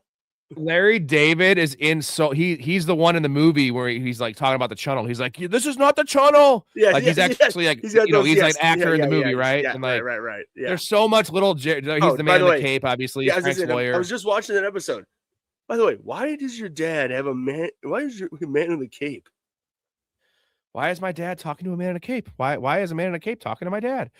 Jason, 85 Bears, 2000 Ravens, 0-2 Bucks defense. Fuck one, marry one, kill one. You go first, because I know what you're gonna say. I am going to marry the 85 Bears. I'm gonna fuck the 0-2 Bucks, and I'm going to kill the 2000 Ravens because Ray Lewis is a murderer himself. What do you got? Fuck 85, marry. Or no, I'm gonna marry 85. I'm gonna fuck the 2000, and I'm gonna kill 0-2. Really? Derek Brooks, Warren Sapp, Rondé Barber? Give me Tony Saragusa, baby. Give me. You would be a Saragusa guy. He was good. He wasn't Warren Sapp, but he was good. He was never Warren Sapp, but he was good. I mean, hey, that's him. I mean, that's a great. You know what? I can't even say. I want to say the 06 Bears, but of course they didn't win the Super Bowl. All these teams won the Super Bowl, so. Plus the 85 was better than that team, anyways. Plus, but I'll put it this way. You know what's interesting? I'll just say this. It would be really interesting to see those two other defenses play in 85 and be able to play with the ruthlessness that 85 was allowed to play with. You know what I mean? Because the Bears killed this. Listen to this one. GT says, fuck one, marry one, kill one. Rob Ray Storey. That goes for the chats. We can't really answer because we're going to want to keep ourselves alive. You know what I mean? I want to fuck myself, so I have to jerk off. I'm going to kill you, Ray. Who do I want to get married to? Who do I want to marry? Who do you want to marry? Your answer. Who do you want to marry? Me or Storey? You want to marry yourself? You want to fuck yourself? You probably want to fuck yourself. That's the easiest. I'm definitely going to fuck myself. So who are you going to marry? Who are you going to kill? Well, considering you just said you're going to kill me, fuck you. You're dead too then. I should have said that first. Damn it. I fucked up. Drake May. By the way, fuck you. Do you think Storey could cook you a nice meal? Could he cuddle you like I could? Fuck good call, man. You fucked that up. No, me and Storey just be eating takeout, you know. That's exactly. You guys just said no kids just buying takeout, talking fancy, and being happy, fucking gay couple together. Nick is still really on this Drake May hate. You know, the odds are the odds though right now. It appears Drake May is going to win this. So is what I don't really care too much about the MVP. I think I hate like awards like that. That's why I hate the Oscars. Like, you and I have talked about this, though, Rob. We've agreed. This is a lot. Like, we've talked about this throughout the whole season. Like, we agreed because this was when I think we talked maybe it was even last year, like with Saquon, like as awesome as he was, and just like these offensive, awesome, legendary seasons that like they won't be honestly considered for MVP just because a guy like Drake May having a great season, but a second-year guy killing it. They're gonna be like, oh, he's quarterback. It's quarterback. It's like, how about this? Have MVP or have quarterback MVP, and then non-quarterback MVP. Like at this point, because Rob, who's the last non-quarterback MVP to win it? Isn't it probably? I don't even know if I can name it. Like AP 2009. Okay, okay, so 3 more years, bro. We'll be 3 more yard season. 3 more years will be 20 years, dude. That's fucked. That's absolutely fucked. That's pathetic. That shouldn't even be. Like, dude, Garrett, Miles Garrett. Sorry, he should be considered an MVP, like highly. He can't because the team has no wins. I don't give even better. He's gonna break the sack record. Probably win Defensive Player of the Year. You kidding me? Yeah, he should get that. I'm just saying, like, not saying he should win MVP because of that, but he should garnish MVP award votes more than he should. He'll get a couple, I bet. with just some random people who like just think that he deserves it. But he should. I'm saying he should be like a top 3, top 4, like in the running as best player in the league. But Curb. Yeah. Speaking of Very Curb, cute. Oh, What's his name? It's Kwame. Kwame. Nice name. Nice name. Yeah, I think so too. It's a little light for Kwame, no? What? A lot of names to pick, but it was a little darker, maybe. Yeah, can you go? That's very scary. You need to get out. Hey, any guys want ginger ale? Get the fuck out. Another. I Hyper mean, Kwame. honestly, it's just funny too because the same thing. This guy is a super liberal guy, but he writes like crazy shit out of control. But that's the funniest thing, to be honest. Like when I say this, I'm not even trying to get political, but I do find it funny. Like somebody like Nick Offerman in Parks and Rec, like Nick Swanson, like yeah, you know what I mean. Like, and then Dwight Rainn Wilson's very lean lefting, and then Dwight is just like out of control. You know what I mean? Like, but that's probably why they're so good at it because they can just crazily just let loose and do what they want. What to did do. you think of Curb's ending? So real quick, what's funny in this Seinfeld I think it was season? better than Seinfeld just because it's sort of like, I don't know, like in a better way brought it together. Because I understand that Curb had nothing to do because Curb was after Seinfeld, but I think it nicely brought Seinfeld in to sort of all together, like that universal writing, just sort of like a nice. Well, you know how they were joking about how bad the finale was in Seinfeld when they did the Seinfeld season. They're like, we have a chance to right the wrong, and fucking Larry's just like, dude, I like the finale. The finale was fine. They're all like, it was terrible. Like, right. You know, but I think Curbs was better. I think Curbs. It was the same kind of thing though. Just I think Curbs was better. Yes, I mean, but again, I think that because they acknowledged Seinfeld in that show, like basically, it's like Seinfeld was in the real world. I'm sorry, Curb was, and then like Jerry and Larry did Seinfeld in the Curb universe. You know what I mean? Like, I know it's a bad. I don't know, but I love Curb. Curb is inconsistent. That's why it's never can be as good as Seinfeld because there's just too many bad episodes. I love that. Like, there's just bad episodes. There's no bad Seinfeld episode after season 2. Doesn't exist. Right. No, I can name you like 2. I don't like the car dealership. I don't like the Puerto Rican Day, and those are like the 2. You do not like the car dealership. Oh my god. Storey loves that episode. The only good thing is the Twix. What's your gripe about it? I don't like the setting. I think it's that same thing with the Puerto Rican Day episode, right? I want coffee shop. I want Jerry's apartment. I want Kramer, right? And the Kramer subplot that was funny with the driving the car, the test drive with no gas. So which one? First, real quick, we're talking about the one with him going to buy the new car, and then that's when Elaine, David Putty, and Putty, yeah. The high five. Okay, but like the Twix subplot's funny with George. That's what I'm saying. Yeah, come on. I'm not gonna sit and say it's like good. It's just not. It's one of my least favorite. That's fair. I'm taking. I admit anything in the first 2 seasons is bad, like relative to all the other ones. But everything after like season 4 on, that's probably one of my top 5 least liked episodes. It still means it's still better than most Curb episodes, though. Curb has just funnier moments. Like, I didn't Curb really has, like kind of the funny moments. That's what I say. In the newer season, I don't know if it was the last season. I think it was when they're golfing and like he's just like, "What are you doing? Go ahead and hit." He's like, "They're right there." Oh, his name the Goldblum. He's like, the deaf guy. Yeah, he's like, "You're not gonna hit them." And yeah, exactly. The deaf guy, he hits it. Yeah, he's like, "I was waving." That's pretty funny. And they try to call him a penalty stroke because he wants to move his ball forward. By the way, you should be able to move your ball forward if you hit somebody when they tell you to hit. Jason says, F Rob, he wants to fuck me. Hell yeah. Marry meat sweats because I'll be eating grease the rest of my life. And kill Storey. He said great. Read it right, asshole. Don't read what your brain wants. You said eating grease. Eating great. I think just because, but eating grease and eating great is, For some reason, like I'm like subliminally looking at it because you're a very greasy individual. I know, that's why I said don't read what you want to read. Oh, what the Thank you, hell, Jason. dude? So GT says Mary's Story for the Disney trips because he has the every season pass for Disney. God damn it. And security because Story owns his own business. He's a little more wealthy than we are. Fuck Ray for the fantastic dinner and breakfast plus cuddles. And sorry, Rob, you are the weakest link. Goodbye. That's fine. That's fine. Will you at least fuck me before you kill me, GT? Can you at least do that? Yeah, at least send me out with a bang. I'm trying to think of like Gone Girl, right? Remember when Rosamund Pike slits fucking the throat of who it's Dookie Howser. What the hell's his name? Neil Patrick Harris. Yeah. That's the way I want to go.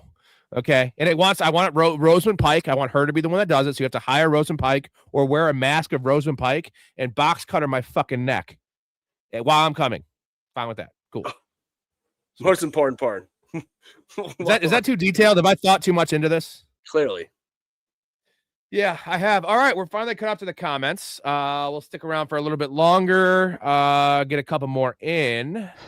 It's years away, don't care. Jesus Christ. You ooze talent.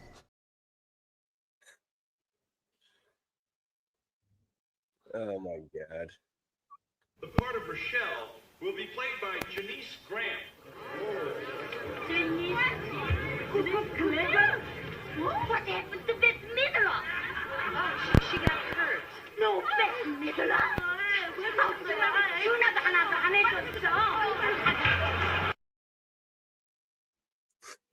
I told you this, Ray, but that was the clip I uploaded when you did the solo stream. I wanted you to play when it was like people are tuning in and then they see Ray and it's just they want to see Bette Midler. I'm Bette Midler.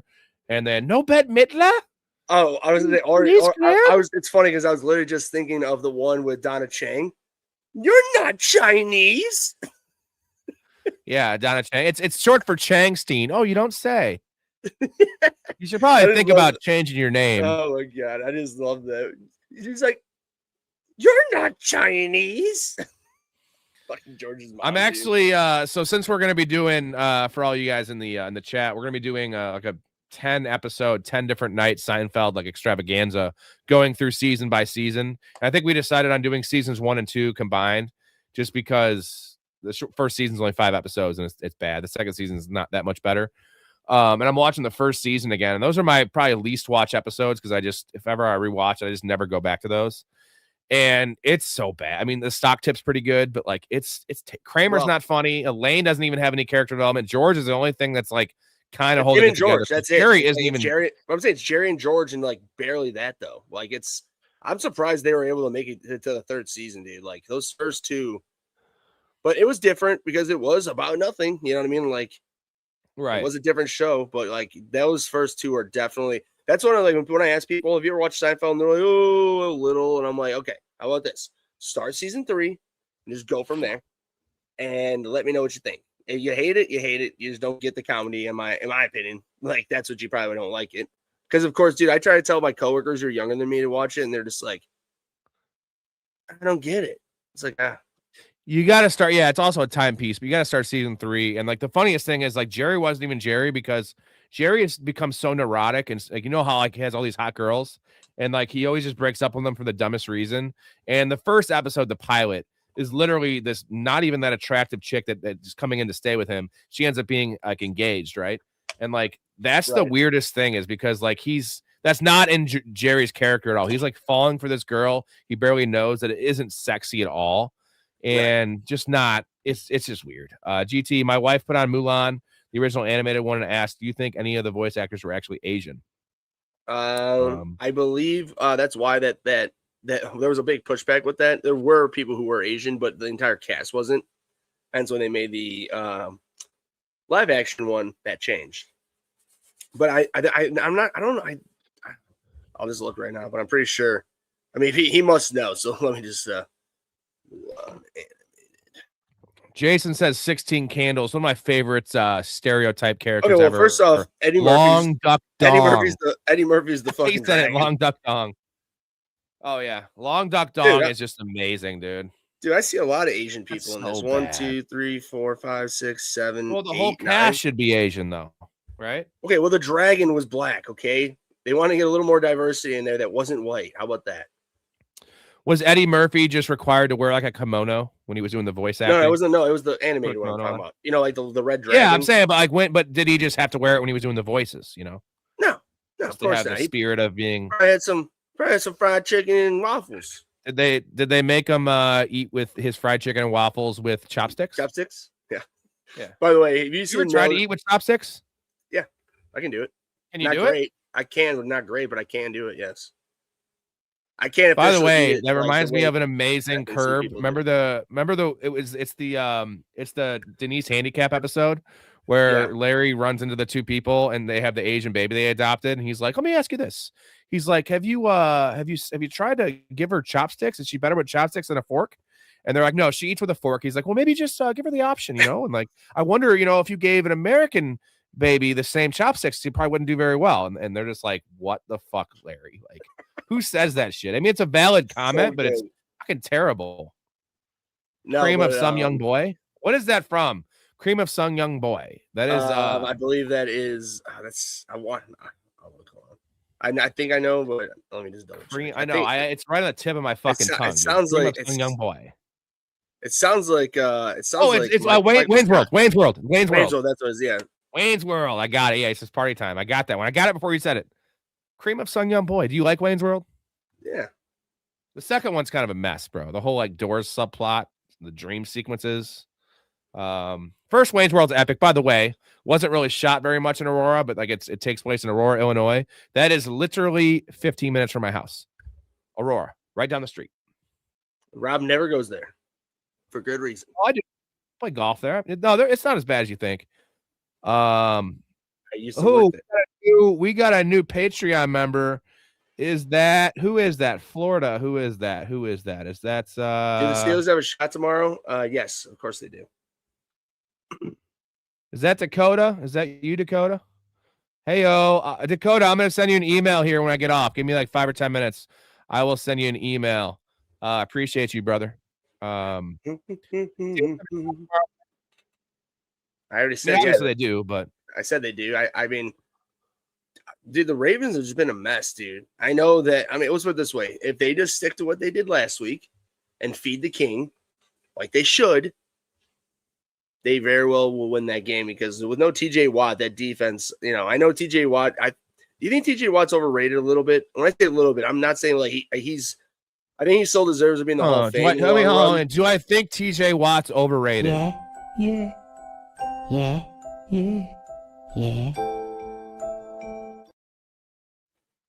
Like a lot. Just like so much better. He's way over. Myles Garrett's better, so I would say he's overrated. No, I understand. So easily overrated. Look, in a Madden, we'll say. I know this is a lame way to say, but like in Madden, we'll say Myles Garrett's a 99. What would you say? TJ Watt fully healthy should be rated compared to in his Myles prime? Garrett, who's a 99. In his prime? Yeah. 93. I'd say 95. Here's the difference. TJ Watt is a splash play guy. I'm going to emphasize splash and he can't play the run. Right? The sack fumble. Now, Myles Garrett has not been playing the run the last couple of years, but he can if he wants to because he's much more sturdy. He's an actual defensive lineman. TJ Watt is just strictly a pass rusher. He's an outside linebacker in reality is what he is. Myles Garrett is an actual defensive lineman. Yeah. Dakota, you have the final spot. It's on fantasypostseason.com. So it costs $30 to have the platform. I'm paying that for everybody. So it's just through Venmo, and we will we'll get all the details. You're in, Dakota. You are in. So I'm gonna send you the email as soon as I get off here. And no, you're gonna have to still split with Chaz. Me and Storey are splitting a team. You and Chaz are splitting a team, and then it's eight. Interesting. So how I find it funny that you decide to just it's me and Storey, just like might as well put the show. What I say goes. What I say goes. Bitch. Motherfucker. You're fucking afraid. I can't wait to beat your bitch ass. Yeah, you and Chaz might have some. The thing is, splitting a team is tough because you have disagreements on not so much players, but what teams are going to go farther, right? That's the hard thing about. And the worst part is you have been just been connected.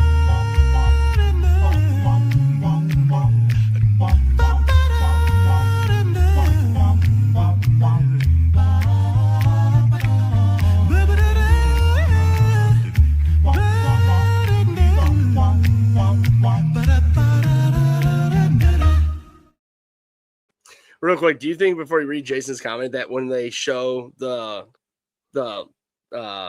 peacock falling over, do you think that they're trying to insinuate that he definitely like drugged like women like executives and just had his way as well potentially? Yeah, and I brought this up a couple weeks when maybe it was like 6 weeks ago when I first added the clip. Was like, imagine inviting in the 80s, say, imagine inviting Bill Cosby to like a dinner party. America's dad. America's dad. Like, oh god. And it essentially turns into like the same thing, the scene of like a cult, like a mass suicide. Everyone just like passed out with their drink next to him. And he is just entering all of these people, men, women, you name it, mostly women, I think. Who knows? Bill Cosby's a wacky dude. Burn in hell, you fucking prick. Somehow the guy's out of jail, which is just fucking batshit crazy. Anyways, what's the shot that you have the Steelers winning tomorrow? Is it a 70-30? They're at home, right? Or is Ravens at home? They're at home. They're plus 3.5 at home, which is not a good sign. That's crazy. No, that's not a good sign. I was still honestly, I think I'm just leaving at 50-50 because this is gonna be we don't know how healthy Lamar is. And just to be honest, like I said, unless if John Harbaugh wants to keep his job, he's going to feed Derrick Henry 35 times and be done with that game. You have to. Jason says, Storey gives me liberal vibes. Now, I'll say this. Ray is very much a very big conservative, just like yourself, Jason, as you guys know. I am an independent. I am just not into politics. And Storey's kind of the same way. What would you say about Storey? Because you would know more than I do. I don't really think about this shit too much. You know, it's like people that say they don't see color. I don't see politics. So would you call Storey, obviously he's an independent, would you call him more of a liberal or a conservative? He leans more left for sure. But like, not like, he's not just like blatantly about it. But I mean, just based on conversations I have with him, he definitely leans left. But I just know he's from the same era we are, which is generally pretty conservative. I mean, the people we grew up with, we have, grew up around money for the most part. But Illinois is very far left, so. Right. But I'm saying like we're from in Illinois, right? The suburbs. Yeah, but there's also, I know what you're saying, but there's plenty of people who are just, it doesn't matter. Like, I think he's right down the middle. I think he's like me, because I think a lot of people, I think I come off as a conservative because of how I talk. And I'm freedom of speech, and I just say whatever the fuck I want. And I make fun of blue-haired fucking weirdos. But I have my views on different things. I don't really care. And you're one of my best friends, Ray, and you're fucking very, very, very conservative. And I love Storey. Like, he's a great guy. So I have some friends that are liberals, and I just don't talk politics. So, and I will talk. Anyways, Joe Blacko says, I bet Cosby wasn't the only one doing that shit at the network. No, but he was doing it. It was serial. He was doing it. Well, and Joe Blacko, the worst part is when I said this right before Rob played that clip, he was literally known as America's dad in the 80s, in early 90s. It was like Bill Cosby, man. Like, it was the fucking thing, man. Like, not even in question ever. Everybody, black, white, yellow, green, orange, Mexican, doesn't matter, man. Like, everybody loved him. And now we know the fucking truth. And Joe Blacko, unfortunately, back in those days, because there was not cameras, surveillance, text messaging, emails, all that shit, man. There was none of that. So, like, I mean, maybe emails are like early days of it, but still, like, a lot harder to crack down on that shit. Unless people like stepped up like all those women that got unfortunately fucked by. All right, last few comments here. GT movie question: prefer Cillian Murphy, Oscar Isaac, or Bradley Cooper? This is Bradley Cooper for me, baby. Give you a couple reasons why. I'm not the biggest fan of Wedding Crashers, but I love Bradley Cooper in Wedding Crashers. Limitless, awesome movie. American Sniper was the reason obviously Hangover. That's probably the most purest form of Bradley Cooper, just playing a fucking scumbag. That friend that we all have that's just a terrible influence. Like, who's a worse influence than Bradley Cooper? You know what I mean? Like, okay, well, I'm a scumbag then. Thanks. On me. I'm joking. I can be, but and then American Sniper takes the cake, bro. That's how he got huge for that movie. Great role. Is that your answer for this one? No, it's Cillian Murphy. Cillian Murphy is the best actor out of these three. To be honest, all three of these guys are great actors. Oscar Isaac, we didn't talk about, but like, I'm saying like we didn't pick him, but Oscar Isaac is a phenomenal actor. But Cillian Murphy, he like Bradley. I mean, I'll put it this way, Rob. Your argument because Bradley Cooper just was very easily Hangover and American Sniper, literally like two completely bipolar movies, and the way he acted in them. Cillian Murphy, he hasn't done. I mean, again, I haven't watched everything. I've watched a lot more Bradley Cooper things. I've watched a lot of Cillian Murphy, but he's much more notorious of being a serious dramatic actor. So is Oscar Isaac, to where I do respect people who are able to do both genres of both spectrums and be amazing at them. Like, for instance, Jim Carrey. You know, he can do Me, Myself, and Irene and do Truman Show and Eternal Mind of the Spot, or Eternal Sunshine of the Spotless Mind. Like, you know what I mean? So this is Open Bar, Ray. We since we have a Patreon sign up, we owe a shot, as we owe another drink as well. So I'm gonna do a shot because I don't want to chug another beer. I've already done too many of those. So I'll take a shot for our boy signing up. Appreciate you, Dakota. I did send you the email, by the way, Dakota, and we'll chat in the Discord tonight. You are in for the Fantasy Playoff League. So I'll do a last shot here. Any last questions, get them in, and then we're signing off. Tomorrow night, Ray, you going to be on the show? Hell yeah. Let me get up and I'll give you guys the full tour. Oh, honey, careful. Your boner. What do you want me to do? Cut it off? Yeah, it was between that and Muhammad. Why the fuck would it be between that or Muhammad? Why don't you just pick a common name like a normal person? Muhammad is the most commonly used name on earth. Read a fucking book for one. Ooh, we got. I'll go through my only prop. Blaze, here we go. You ready? Oh yeah, I did my name though. What do you want me to do? Woman, cut it off? Blaze says, "What's your best props for tomorrow?" I only have one, Blaze. I'm going to add a couple more for the afternoon games tonight after I get off.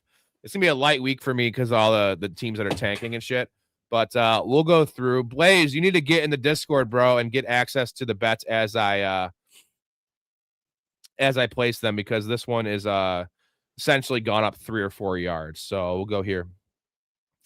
We have...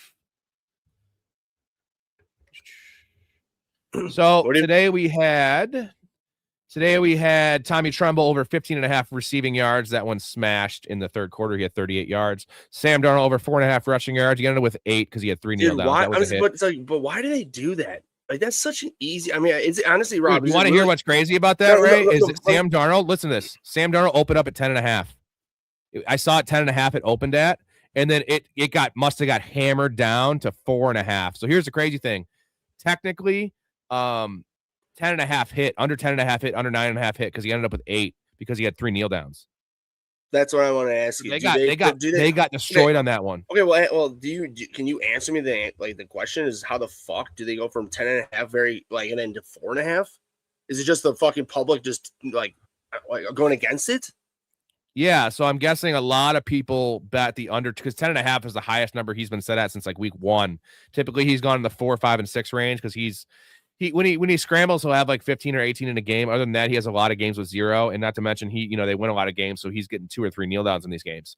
But so Vegas got screwed on this one bad because a lot of people bet under 10.5 and under 9.5.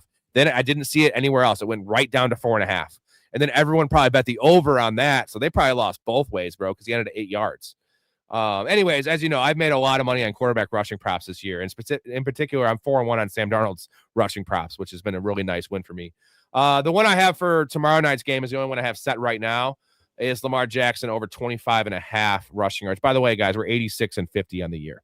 2-5 last week was rough, but we're probably not going to get to that 66%, which my goal is. We're at 63% right now. 66 is just rarefied air. I don't think that's even possible. But we were actually sitting right around there. But I think if I can get 63%, I'm happy with that. How do you feel about Caleb Williams? Like I told you last week, it's the same fucking number, 18.5. I was debating going over in the passing yards, and I don't like doing this just because this is rushing the narrative. 18.5. Yeah, I know. I don't like it this week just because I think Ben Johnson might want to make the point to get him the 4,000 yards, which requires 270 passing yards. And his number right now is 239. So what I might do is bet the total yards for Caleb. That was what I might do. So I'm curious what you would think. I think I have an idea, but because are you in the camp, before I say it, everything else I'm going to say, are you in the camp that like Ben Johnson, if given the opportunity, wants to completely just run the score up like they did to the Bears week 2? I think they might. Ben Johnson seems like that. He gets that from Dan Campbell, right? Correct. Now, here's that. I'm glad you said that because I believe that too, but here's the caveat. What if the Commanders do beat the Eagles? And Ben Johnson knows that. Though? Oh, maybe you're right. Yeah. I think they both play at 3:00, bro. Yeah. Okay. 3:00. What about scoreboard watching? 3:00. That's the problem, is the scoreboard watching. But I don't think that the Commanders are capable of like destroying the Eagles to where like it's gonna be like 17-0 in the second quarter and the Bears call off the dogs. So. Now, real quick, dude, did you see? Now, again, I'm sure you didn't because I'm a bigger Bears fan. When I say I know you're a Bears fan, but like I like religiously watch the Bears, Ben Johnson conferences and all press conferences, all this shit. Did you see him today or yesterday? Basically, they brought up the 4,000-yard passing thing, and Ben Johnson's just like, yeah, we're gonna just, basically, again, I don't remember exactly what he said, but just for lack of a better term, just like we're focusing on winning the game. It doesn't matter how we win it. Like we just want to win the game and get ready for the playoffs. And one reporter said, followed up is just like, but like, are you gonna like try? And he's just doubled down. And then like the third reporter was just like, so Ben Johnson, he's like, so coach, he's like, you're new here in town. He's like, that number is a pretty big thing because that's what it was. He said, because before that guy said that, the reporter before that said, you do know like the Bear, he knows obviously this, but he's just like, the Bears have had like the reason that it's a big deal is because the Bears have never had a 4,000-yard passing, quarterback. And Ben Johnson's response was, yeah, well, there's plenty of teams that haven't had a 5,000-yard passing quarterback. And then somebody else asked another little question, and then Ben Johnson answered that, and then some guy just chimed in. He's like, you're new to town, Ben. Like, it's a pretty big deal to people in town. He's like, yeah. I think Ben Johnson's sentiment is that he doesn't give a fuck because this is the new era for the Bears. He's not paying attention to the past, which I like. But it is a big deal. It is a big deal for us. And Jason says, no one mentioned Rob's shirt, Christmas vacation. Damn straight, baby.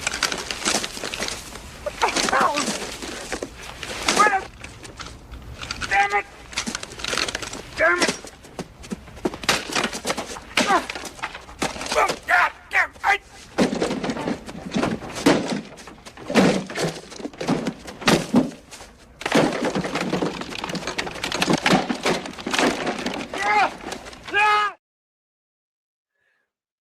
Hey, Clark, the shitter's full.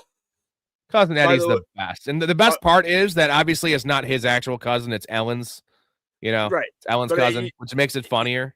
Oh, yeah, 100%. I was going to say that I think Randy Newman's, Randy Newman, or not Newman, it's, right? No, what's his name? Randy. It's Randy Quaid.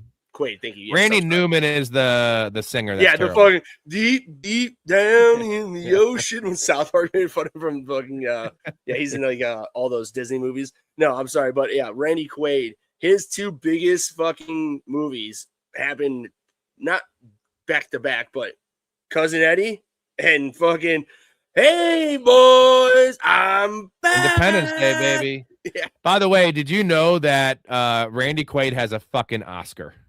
Yes, I did. That's crazy. Insane. And he was a real actor. He was, and then he literally became the character of Cousin Eddie and then the Independence Day character. He became the characters that he was portraying, and him and Gary Busey both have just lost their goddamn minds. Gary Busey. Yeah, I don't want to be mean. Who lives longer? Gary Busey Randy or Randy Busey literally looks like a fucking skeleton that's just like ready just to go into the grave any day. I don't want to be mean, but like, Rob, look at me. He's just you're not looking. Oh, dude, Gary Busey's 81. I know. Holy he looks shit. like he's 95. Okay. But I'm saying, Rob, look at me. He's just and I know I'm way fatter than him clearly, but he's just 81 though, bro. I don't think I'm making it to 81. How the hell did he make it to 81? All right, guys. What a great show. Appreciate all you guys, Ray. Tomorrow we're going to be on for the full week 18 recap. We'll preview some of the playoff games, talk about our fantasy playoff league. Appreciate you guys. JD has a comment. I'm pretty sure I heard Gary Busey got in a car wreck and got brain damage. Unfortunately, you're right. No, he's 100% right. I'm sorry. Yeah, no, I forgot about that. So that happened maybe within the last couple of years. No, but before that, couldn't it be similar to a Christmas Vacation situation? She falls in a well, her eyes go crossed. She gets kicked by a mule, they go uncrossed. Like that could be Gary Busey. No, but I mean, I was being mean, but even before that happened, Gary Busey, even like in 2010, like he was falling off the deep end. This happened what this guy's talking about, what JDT's talking about. This happened maybe within the last like 2 years. So he is right. I'm sorry, but JD says, but all the coke didn't help. There you go. There you go. But I'm saying no, but to his all right, guys, double down. That coke didn't help, and then the car crash didn't help. Yeah, double whammy there. All right, what a great show. Almost 3 hours. First nice trial for the open bar. Seems like a great segment. Talk some football, talk some random shit, talk some Randy Quaid. I like how we ended with the Randy Quaid thing. Appreciate all you guys. Thank you, Ray, for coming out. We'll see you tomorrow night, 10:30 p.m. Central. Thank you, Jason, for the donations. You're the man. Jason, we're gonna get all the details for the fantasy league, but you are in. And then we're gonna have by the way, Jason, you should think about doing the dynasty league with us too. You can pick all Bucks players. If we have J-Bob in there too, J-Bob has an entire Eagles team. Jason has an entire fucking Bucks team. You have an entire Bears team, and I just pick all the rest of the good players. Whoa, you know me better than that. Fuck. By the way, I don't even think I picked one Bears player for any of my fantasy teams. Not one. Hey, this was actually the best year to do it. But all right, Ray. I'll see you tomorrow. Enjoy watching the shitty football tomorrow. It's gonna be pretty shitty, guys, but at least it's football. So we'll see you tomorrow night, 10:30 p.m. Central. Shitty walk is gonna be shitty football. Shitty walk. Shitty football. All right, boys, we're out of here. Love your life. Stay positive. Respect each other. See you tomorrow.